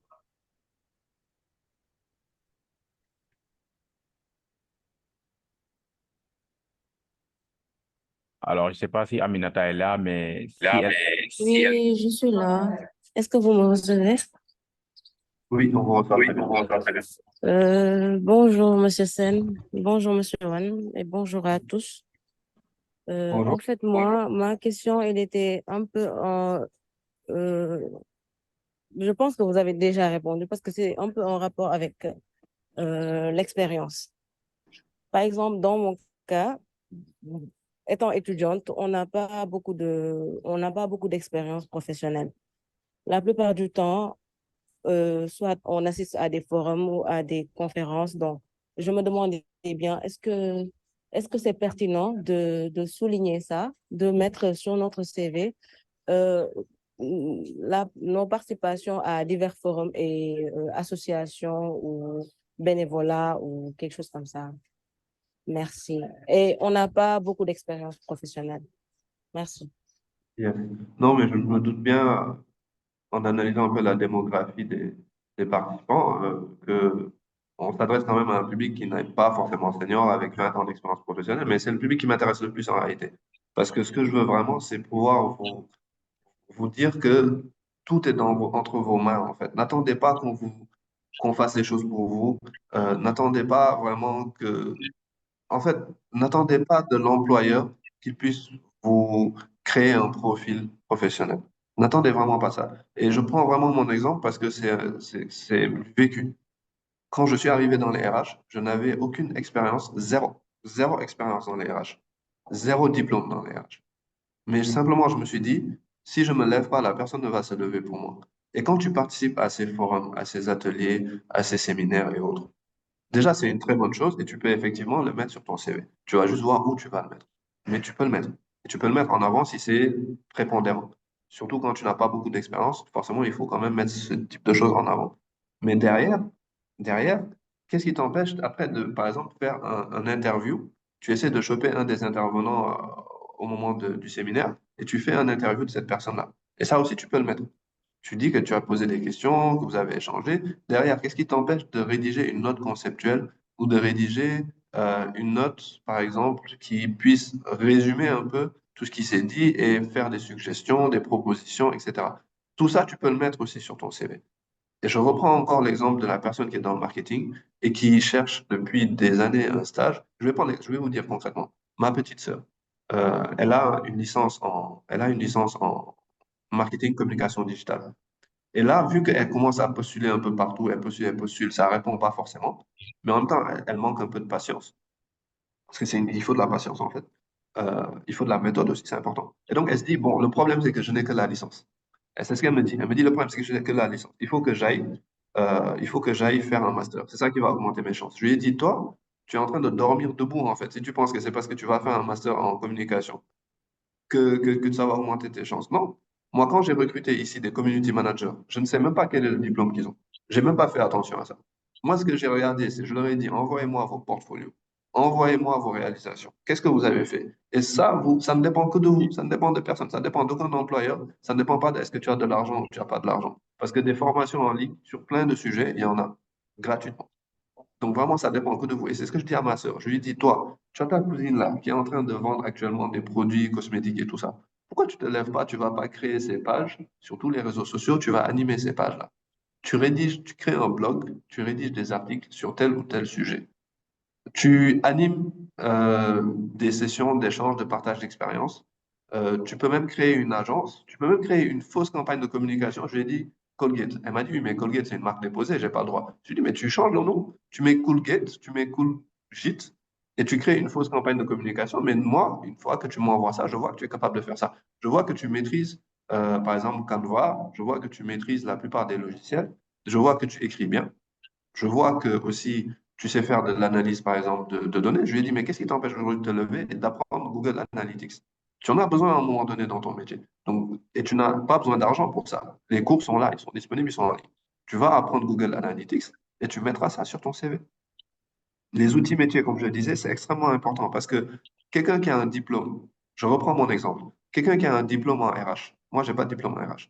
Mais par contre, j'ai maîtrisé les logiciels qui te permettent de faire la paie. J'ai maîtrisé les logiciels qui te permettent de gérer les congés. Je les ai même créés moi-même sur Excel, en me basant sur des cours sur YouTube. Et tout ça, je l'ai mis sur mon CV, en fait. Et c'est ce qui fait que la personne qui a vu mon CV, elle était plus intéressée par moi que par l'autre qui a son diplôme en RH et qui a son expérience même dans une entreprise, mais en réalité, son expérience n'était pas plus intéressante que moi, l'expérience que j'ai eue. Parce que moi, je suis allé devant des inspecteurs du travail. Je suis allé à l'inspection du travail en ville, là, vers la place de l'Indépendance. J'attends, je fais la queue comme tout le monde. Je rentre dans le bureau de l'inspecteur du travail. Je lui dis, inspecteur, moi, j'ai lu le code du travail. J'ai telle question sur tel sujet. Je trouve que c'est un débat intéressant. On a ce débat avec l'inspecteur. Quand je ressors, je fais un résumé, je fais un compte-rendu et je le poste sur des réseaux, par exemple. Et ça, je le mets sur mon CV.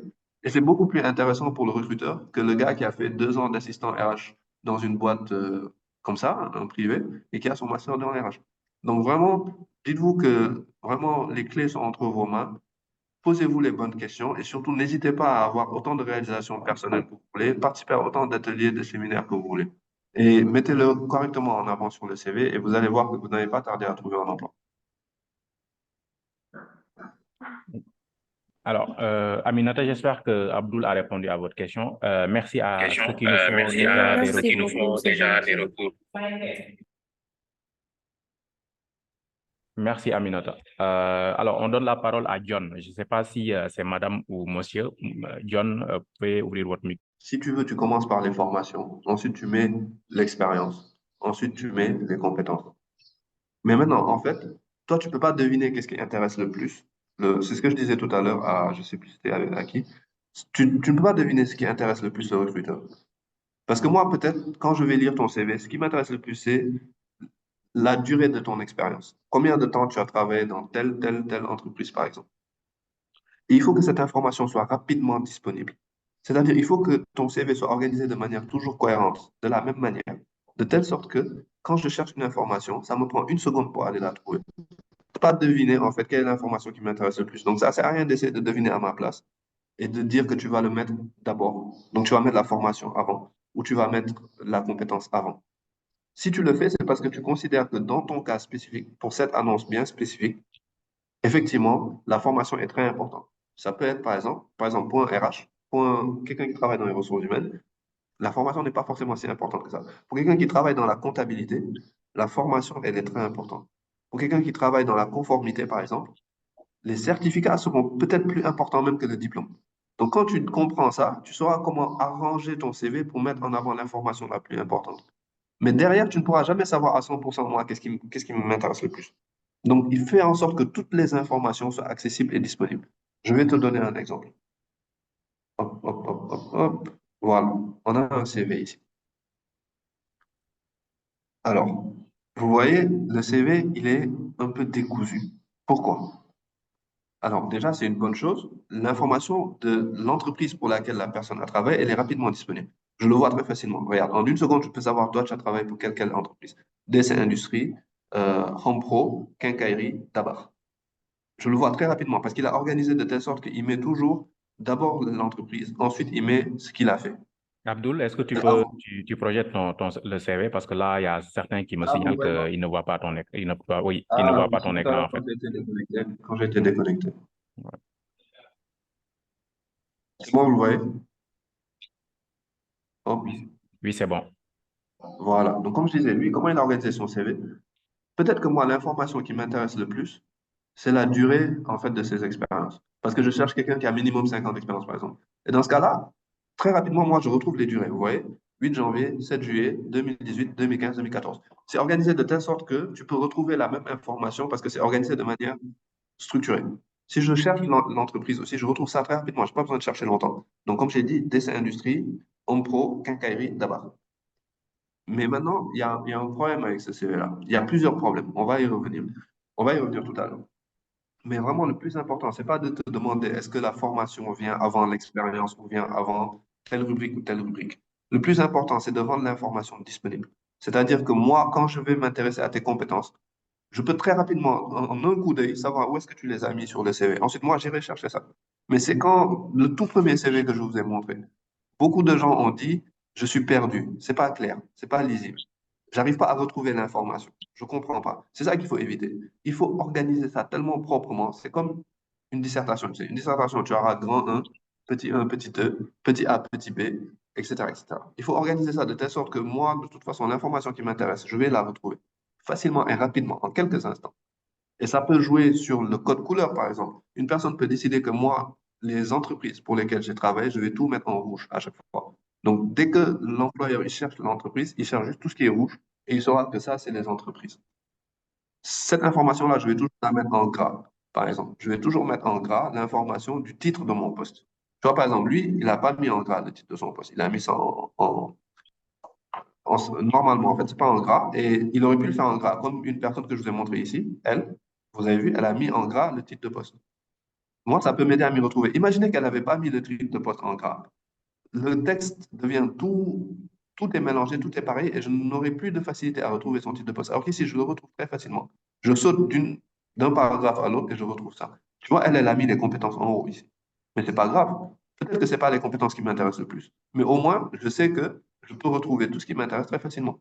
À gauche, elle a mis les informations sur sa localisation, ses informations personnelles, une petite description de son profil. Elle a mis son parcours professionnel au centre et sa formation en bas. Même si c'est la formation qui m'intéressait le plus et qu'elle ne l'a pas mis en haut, c'est pas grave parce que je vois très bien qu'elle a mis en rouge les principales rubriques. Donc, je vois très rapidement la rubrique formation et je vois qu'elle a mis ça dans l'ordre chronologique. Donc, son BTS puis son bac. C'est bon, il n'y a pas de problème. Et tu vois, le même CV organisé d'une autre manière. Regarde ici, elle a mis la formation en haut. C'est bon. L'important, c'est que moi, je peux retrouver l'information facilement. L'information qui m'intéresse, je veux la retrouver facilement. Et tu vois, le CV est organisé de telle sorte que tu peux retrouver les dates. Les dates sont toujours avant le titre du poste. Euh, Ensuite, elle te met. Ah bon, alors là, c'est pas le titre du poste qu'elle a mis. Elle a mis pour qui elle a travaillé en fait. Donc ici, elle a mis particulier. Ensuite, elle a mis préfecture de l'Hérault. Donc moi, je sais très bien où retrouver à chaque fois pour qui tu as travaillé. je sais retrouver très facilement à chaque fois où tu as travaillé. Tu vois, là, elle a mis Marseille, Montpellier. Je sais retrouver les périodes. Donc là, elle a mis 1er 2022, 1er 2019. C'est très facile. Et ensuite, je sais que tu as classé tes tâches. En bas, elle a mis les centres d'intérêt. À gauche, elle a mis les langues. Les compétences, tu vois, ici, elle les a mis à gauche, ici, là. Alors que là-haut, elle les avait mis tout en haut. J'ai pris ces deux exemples pour vous montrer que ce n'est pas important, en fait, comment tu organises l'information. L'important, c'est de la rendre disponible, facilement accessible. Il ne faut pas que, par exemple, ici, des fois, tu mets en gras le titre de poste, mais des fois, tu ne le mets pas en gras. Ou bien, des fois, tu mets en gras, et des fois, tu mets en couleur, des fois, tu ne mets pas en couleur. Il faut être cohérent du début à la fin. Tu respectes la même logique, la même structure, en fait. Ça me permet, moi, de me retrouver très facilement en tant que recruteur. Et donc, je vais en profiter d'ailleurs pour vous soumettre un petit exercice ici. Comme tout à l'heure, je vais vous demander de me dire, selon vous, quel est le problème avec ce CV-là? Parce qu'il y a quelques problèmes. Et j'aimerais que vous me disiez ce que vous en pensez.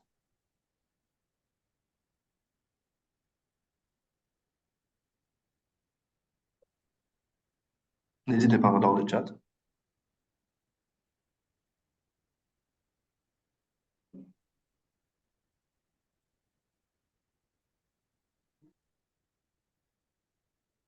Bonjour. Oui, oui, Voilà, c'est Khalidou Diallo. Pour oui. ce CV, Uh-huh, il y a des erreurs de frappe. Par exemple, uh-huh, si je mets 08, il y a l'espace avant janvier. Mais ouais, les noms, mettre encore voilà, faute d'orthographe. Là-bas, mhm, janvier ne prend pas J majuscule, minuscule, mhm, etc. mhm. Ça, Ouais, c'est... c'est nos clarifications d'émission, exactement. Donc, je vois les commentaires, vous êtes très bon. Il n'a pas listé les tâches qu'il a effectuées, effectivement. Dans la deuxième partie, là c'est Yacine qui dit, dans les deux dernières, il n'a pas mis les mois. Effectivement, c'est-à-dire qu'au début, il commence à mettre les mois. Ensuite, il ne met plus les mois, il met les années. En fait, il ne respecte pas la même logique, en fait, Pas dans la son CV. cohérence. C'est ça qui est, c'est pas bon.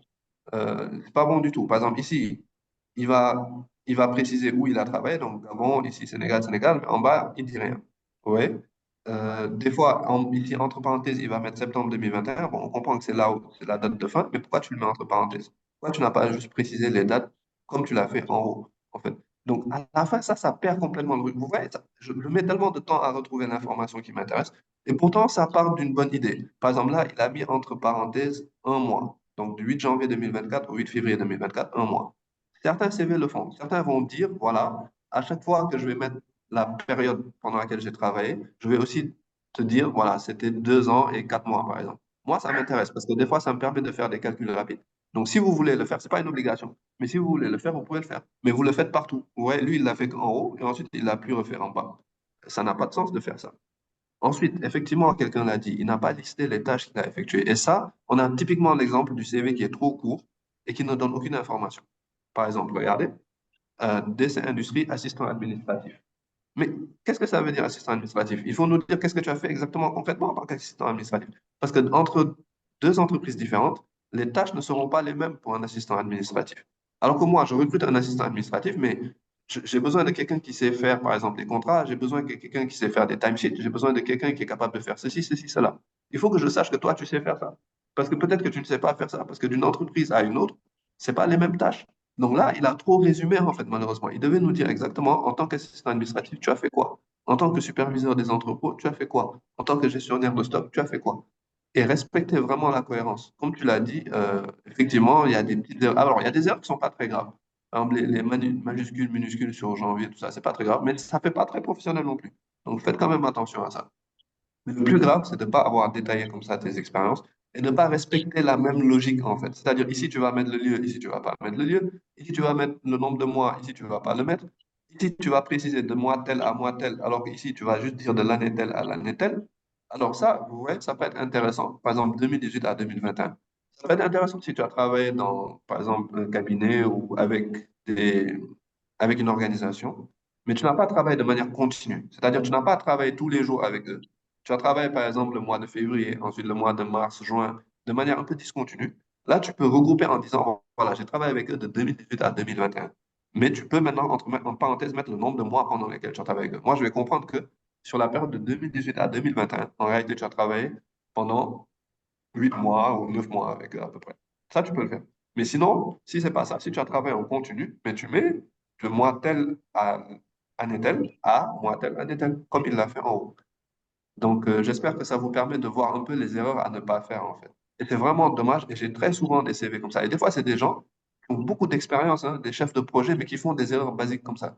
C'est-à-dire, le gars, il va venir et il va te dire, je suis chef de projet. Comme ici, assistant administratif. Il va juste te dire, je suis chef de projet. Il va pas te dire qu'est-ce qu'il a fait en tant que chef de projet, alors que c'est ça qui nous intéresse le plus. Donc, il faut rentrer quand même un peu dans le détail, mais pas trop non plus dans les détails. Tout à l'heure, quand je vous donnais l'exemple des dissertations. Je dis, oui, il y a grand 1, grand 2. OK. Ensuite, tu vas avoir petit 1, petit 2, petit 3. Dans petit 1, tu vas avoir petit A, petit B, petit C. Mais dans petit A, si tu commences encore à rajouter trop de détails, tu risques de te retrouver avec un CV qui n'est pas intéressant à lire, en fait. Donc, vous devez trouver vraiment un équilibre. Et qu'est-ce qui vous permet réellement de trouver cet équilibre-là? C'est de bien lire l'annonce de poste. Quand vous lisez bien l'annonce de poste, vous allez savoir qu'est-ce que les gens attendent réellement et qu'est-ce qui ne les intéresse pas forcément. Et donc, vous allez pouvoir orienter votre CV en ce sens-là. Donc, Madame, un peu plus tôt, j'ai répondu à ta première question, mais je n'ai pas répondu à la deuxième. Est-ce que tu pourrais la répéter, s'il te plaît? Alors, Abdul, avant qu'elle ne repose sa question, je rappelle juste qu'on n'a plus trop de temps. Alors, Ah j'invite oui. ceux qui veulent poser des questions à résumer leurs questions et Abdul aussi, de façon synthétique, apporter des éléments de réponse. Merci. Mhm.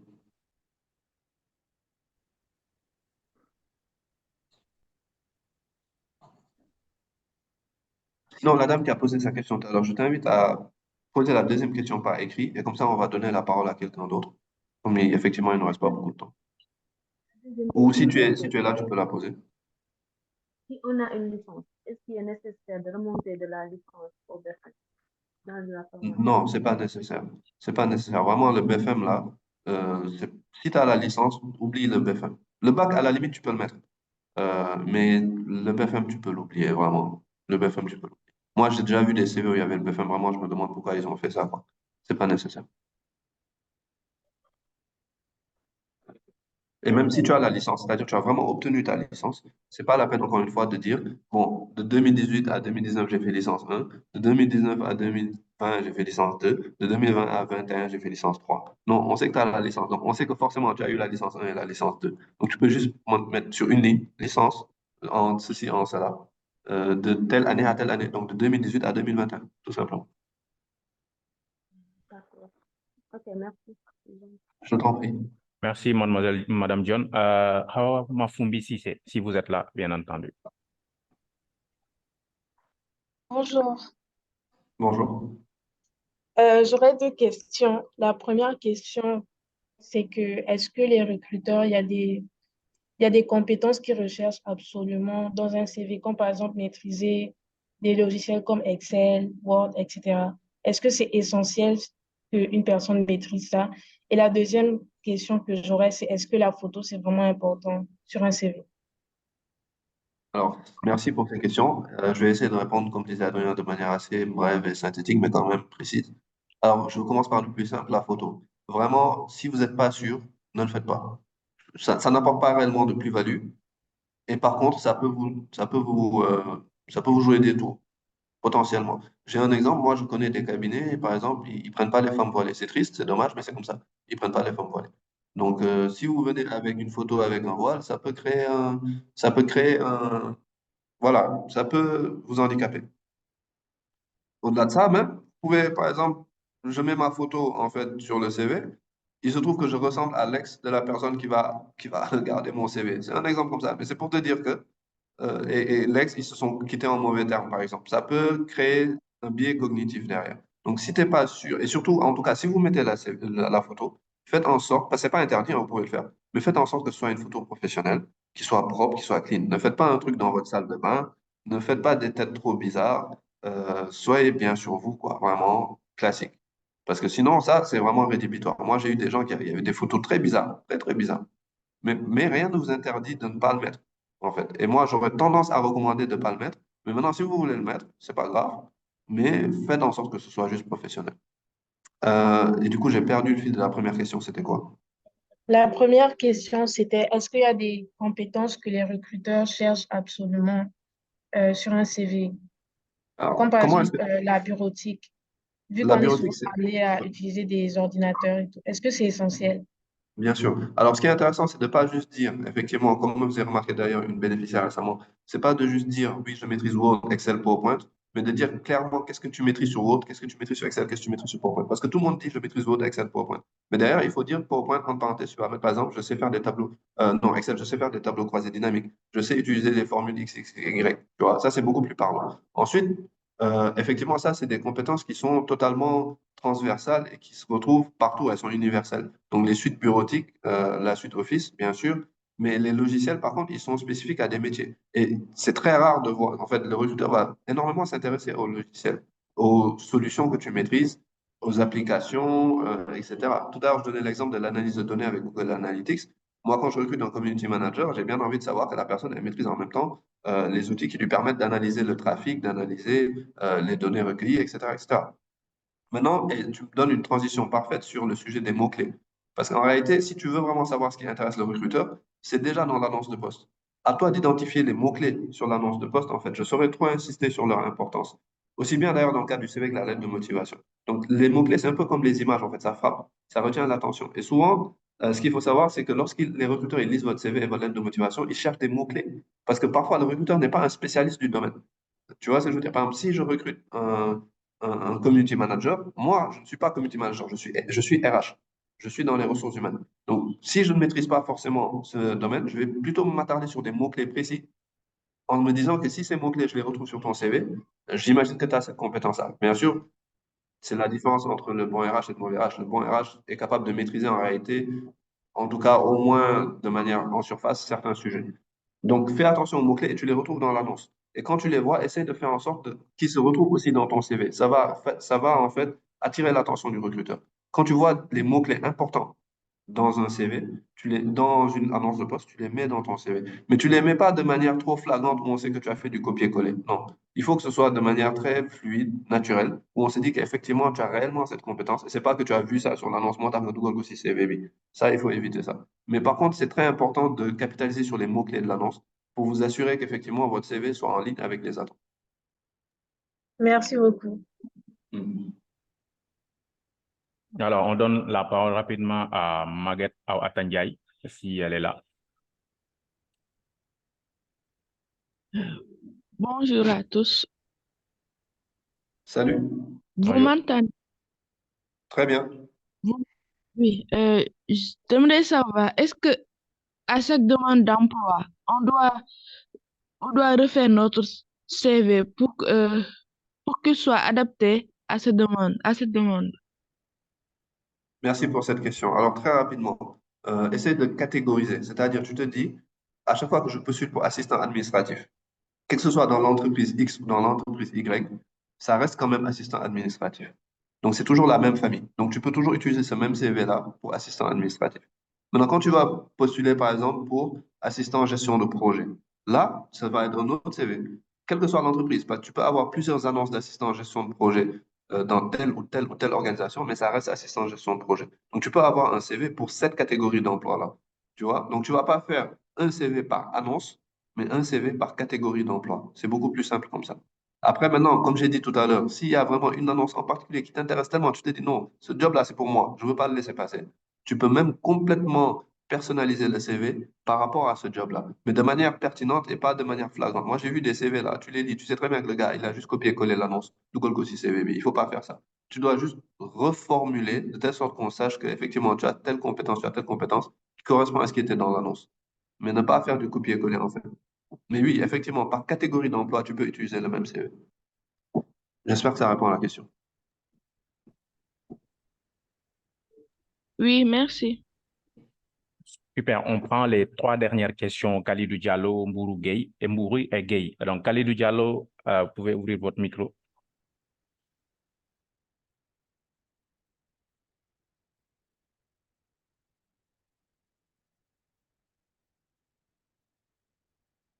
Si Khalidou Diallo n'est pas là, on donne la parole à Mbourou. Il a écrit Mbourou. Je sais pas si je prononce bien. Et puis, il est là. Khalidou, allez-y alors rapidement. Bon, j'ai pas suivi en fait tout le début, juste les questions que j'ai suivies.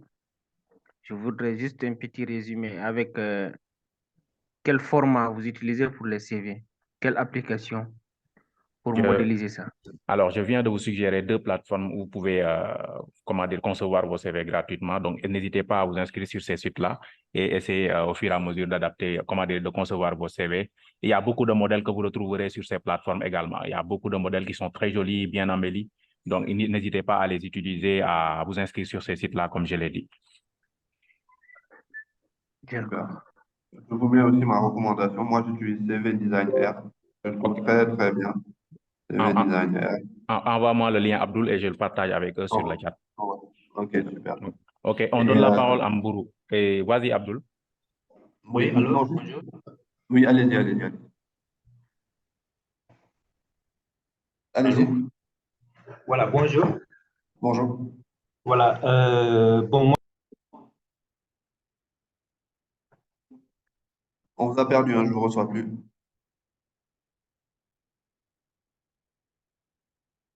Mbourou, c'est Mbourou, n'est-ce pas? Mbourou, essayez d'activer votre micro à nouveau. Oui, c'est ça. Voilà, je disais... Ouais, comme ça. maa ngi leen di nuyu. ñu ngi lay dégg. maa ngi leen di nuyu baax a baax di ziar. Donc waaw donc benn question rek laa amoon boo xam ne bëggoon naa ngeen leeral ma ko parce que dama arrêté woon samay études en classe de première après ma def benn formation professionnelle dans une université. C'est licence en génie informatique mais jusqu'à maintenant jotaguma sama diplôme. waaw donc man ne woon dinaa demander est-ce que du may def CV dinaa ko ci mën a dinaa ko ci mën a def ou pas parce que am na aussi beaucoup de certifications dans les formations professionnelles donc est-ce que dinaa ci def expérience boobu ou pas. Lu tax jotagoo diplôme bi, est-ce que c'est un problème administratif ou il manque encore une étape pour toi? Oui, 2 ans laa ko waroon def parce que licence 2 la ñu waroon def licence 1 licence 2 mais dama def licence 1 rek parce que école boobu aussi dafa nekkoon en faillite et sûrement actuellement ni fonctionné tul. Ok, donc tu t'es arrêté à la licence 1. Tu t'es arrêté en première licence. Oui, tu mets licence 1. Là, du coup, ce serait pertinent. Tout à l'heure, j'ai dit de ne pas mettre licence 1, licence 2, mais c'est dans le cas où tu as déjà la licence 3, et donc on sait que tu as le diplôme. Si tu n'as pas le diplôme, tu vas juste mentionner que tu as fait une première année de licence, de l'année telle à l'année telle. Après, tu pourras maintenant, en entretien, tu pourras expliquer qu'effectivement, voilà, j'ai les raisons que tu viens de donner. Ça, tu pourras expliquer ça en entretien. Mais tu peux t'arrêter effectivement à la première année de licence, et ensuite, tu vas compléter la rubrique formation avec tes certificats. Ça pose pas de problème. Ok, merci. Je vous en prie. Juste quelque chose de très important que je voudrais souligner avant de prendre une autre question, si on a. Évitez les CV au format Word. Vraiment, ne faites pas ça. Mettez-les au format PDF ou utilisez les applications partagées par Adrien, qui vous permet d'ailleurs de générer les CV au format PDF. Le format Word est à proscrire, en fait. Évitez ça parce que c'est très compliqué pour les recruteurs. Et moi, j'ai vu des managers qui ont refusé de lire des CV parce qu'ils étaient au format Word. Envoyez-les au format PDF. Voilà. Donc, s'il y a encore des questions, je suis toujours disponible. Ouais, on prend juste les 3 dernières questions. Alors, Pape Moussa, vous aviez pris la parole. On donne d'abord la parole à Koumba Sow, si elle est là.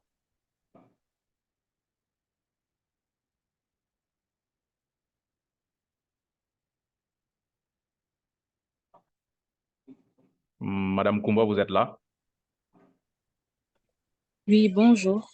Bonjour à tous. En fait, moi, j'ai entendu tout à l'heure, Monsieur Wan, vous avez répondu à une question à une dame en lui disant que si elle maîtrise la bureautique, elle doit préciser ce qu'elle sait faire pour chaque logiciel. Maintenant, je suis un peu confuse parce que je me dis qu'il y a pas mal de logiciels bureautiques ainsi que Google Workspace, par exemple.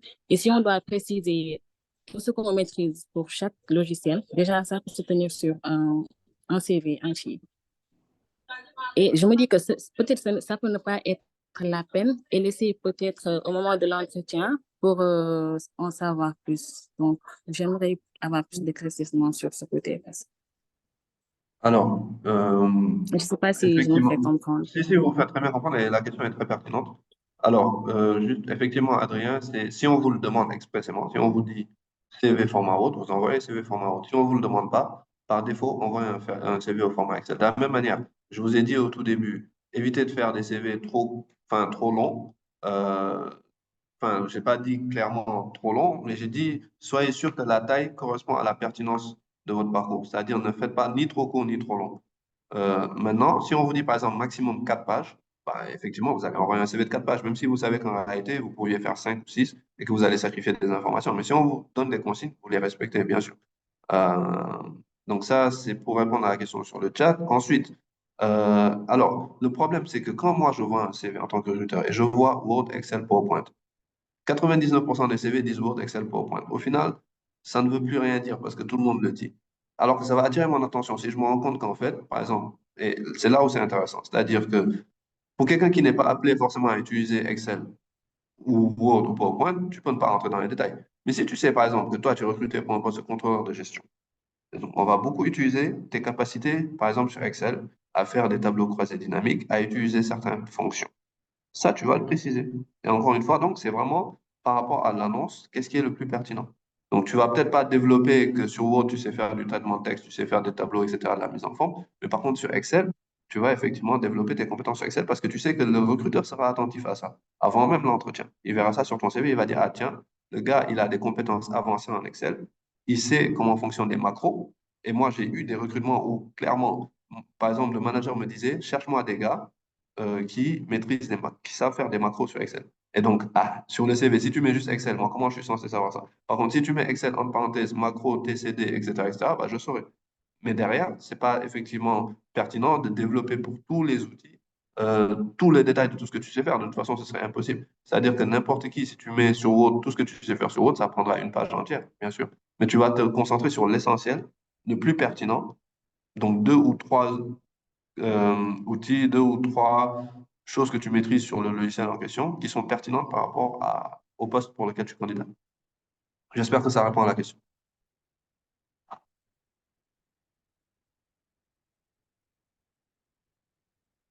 Alors, elle n'a pas ouvert son micro. On donne la parole à Guy pour l'avant-dernière question. Merci, Après, je on présente va la conclure. réponse.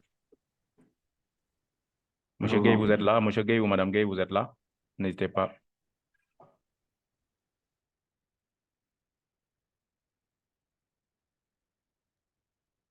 Alors, si Monsieur Guy ou Madame Guy n'est pas là, Pape Moussa pour la dernière question alors. Voilà, merci beaucoup. En fait, je voudrais savoir quelle est la différence au niveau de conception, entre un CV de prestation ou bien de prestataire de service et un CV de demandeur d'emploi. Quand tu dis un CV de... Merci pour la question. Quand tu dis un CV de prestataire, c'est-à-dire quelqu'un qui cherche une prestation ou quelqu'un qui est en prestation? Oui, quelqu'un qui cherche une prestation, bien sûr. La prestation, c'est juste une modalité de contrat qui encadre en fait ce qu'on appelle le rapport de l'employeur à l'employé. Donc, pour le contrat de travail, ça va être un contrat synalagmatique qui suppose un lien de subordination. Et pour le contrat de prestation de service, ça va plutôt être un rapport de prestataire, donc de fournisseur à client. Mais ça ne change rien par rapport au CV. Tu peux avoir exactement le même CV pour un prestataire que pour un employé. Il y a aucune différence. C'est juste que si tu as eu des missions en tant que prestataire, tu vas bien dire que tu étais en tant que prestataire. Tu vas pas mettre CDI ou CDD, tout simplement. Mais derrière, en fait, quand tu cherches une prestation de service, c'est pas forcément seulement le CV que tu vas envoyer, tu vas répondre à une fiche technique, tu vas répondre à un appel d'offres, par exemple, tu vas faire une proposition technique, financière, c'est un peu différent. Mais si c'est une prestation de service un peu courante, comme on le voit un peu, euh, sans forcément qu'il y ait d'appel d'offres ou de procédure de passation de marché, dans ce cas, il n'y a pas de différence. Il n'y a pas de différence fondamentale en tout cas. Ok, merci beaucoup. Et nous vous remercions aussi de la pertinence. Vraiment, la section était hyper intéressante. Merci. Plaisir pour moi. Merci, Pape Moussa. Vas-y, Abdul, vas-y, n'hésite pas. Oui, non, c'est juste pour dire, comme on arrive au terme de l'entretien, bon, malheureusement, on n'a forcément pas pu faire le tour de toutes les questions, parce que c'est un sujet très vaste. Moi, je pensais que même en 2 heures, c'est compliqué. Mais je reste vraiment disponible. Si c'est OK pour Adrien, il pourra toujours vous partager mon contact. Et moi, je suis toujours disponible sur WhatsApp en particulier. Donc, si vous me faites une note vocale, vous avez une question sur CV, lettre de motivation, entretien, à n'importe quel moment, moi, je vous répondrai. Donc, il n'y a aucun souci. Je suis toujours disponible. Ok, Abdul, j'ai envie quand même de te challenger sur une dernière question que j'ai en tête, hein, et que je sais que beaucoup de jeunes posent cette question aux recruteurs ou bien à des personnes spécialisées en ressources humaines. C'est quoi l'intérêt de quantifier ces réalisations sur un CV? Parce que je donne juste un exemple. Vous avez été en charge voilà, vous avez eu à gérer 3 projets. C'est quoi l'intérêt de le démontrer sur le CV? Que vous démontrez que vous avez eu à gérer 3 projets dans le cadre de vos fonctions précédentes. Est-ce qu'on parle, par exemple, de gérer 3 projets en même temps? Parce que ça peut être intéressant. Non, pas en même temps, mais de façon générale, vous avez travaillé dans une organisation, vous avez eu à gérer au cours de ce séjour dans cette organisation 3 projets. C'est quoi l'intérêt de montrer aux recruteurs que vous avez eu à gérer 3 projets? Parce que vous pouvez juste vous pouvez juste dire que vous étiez chargé de projet dans cette organisation, mais c'est quoi l'intérêt du coup de montrer que vous avez eu à gérer 3 projets dans le cadre de vos fonctions de chargé de projet? Ça va être l'adaptabilité. Parce qu'une personne qui a été capable de gérer 3 projets a été capable de s'approprier 3 réalités différentes, 3 contextes différents. Les projets n'ont pas les mêmes fonctionnements, n'ont pas les mêmes bailleurs, n'ont pas les mêmes dispositifs, n'ont pas les mêmes deadlines, n'ont pas le même cadre logique.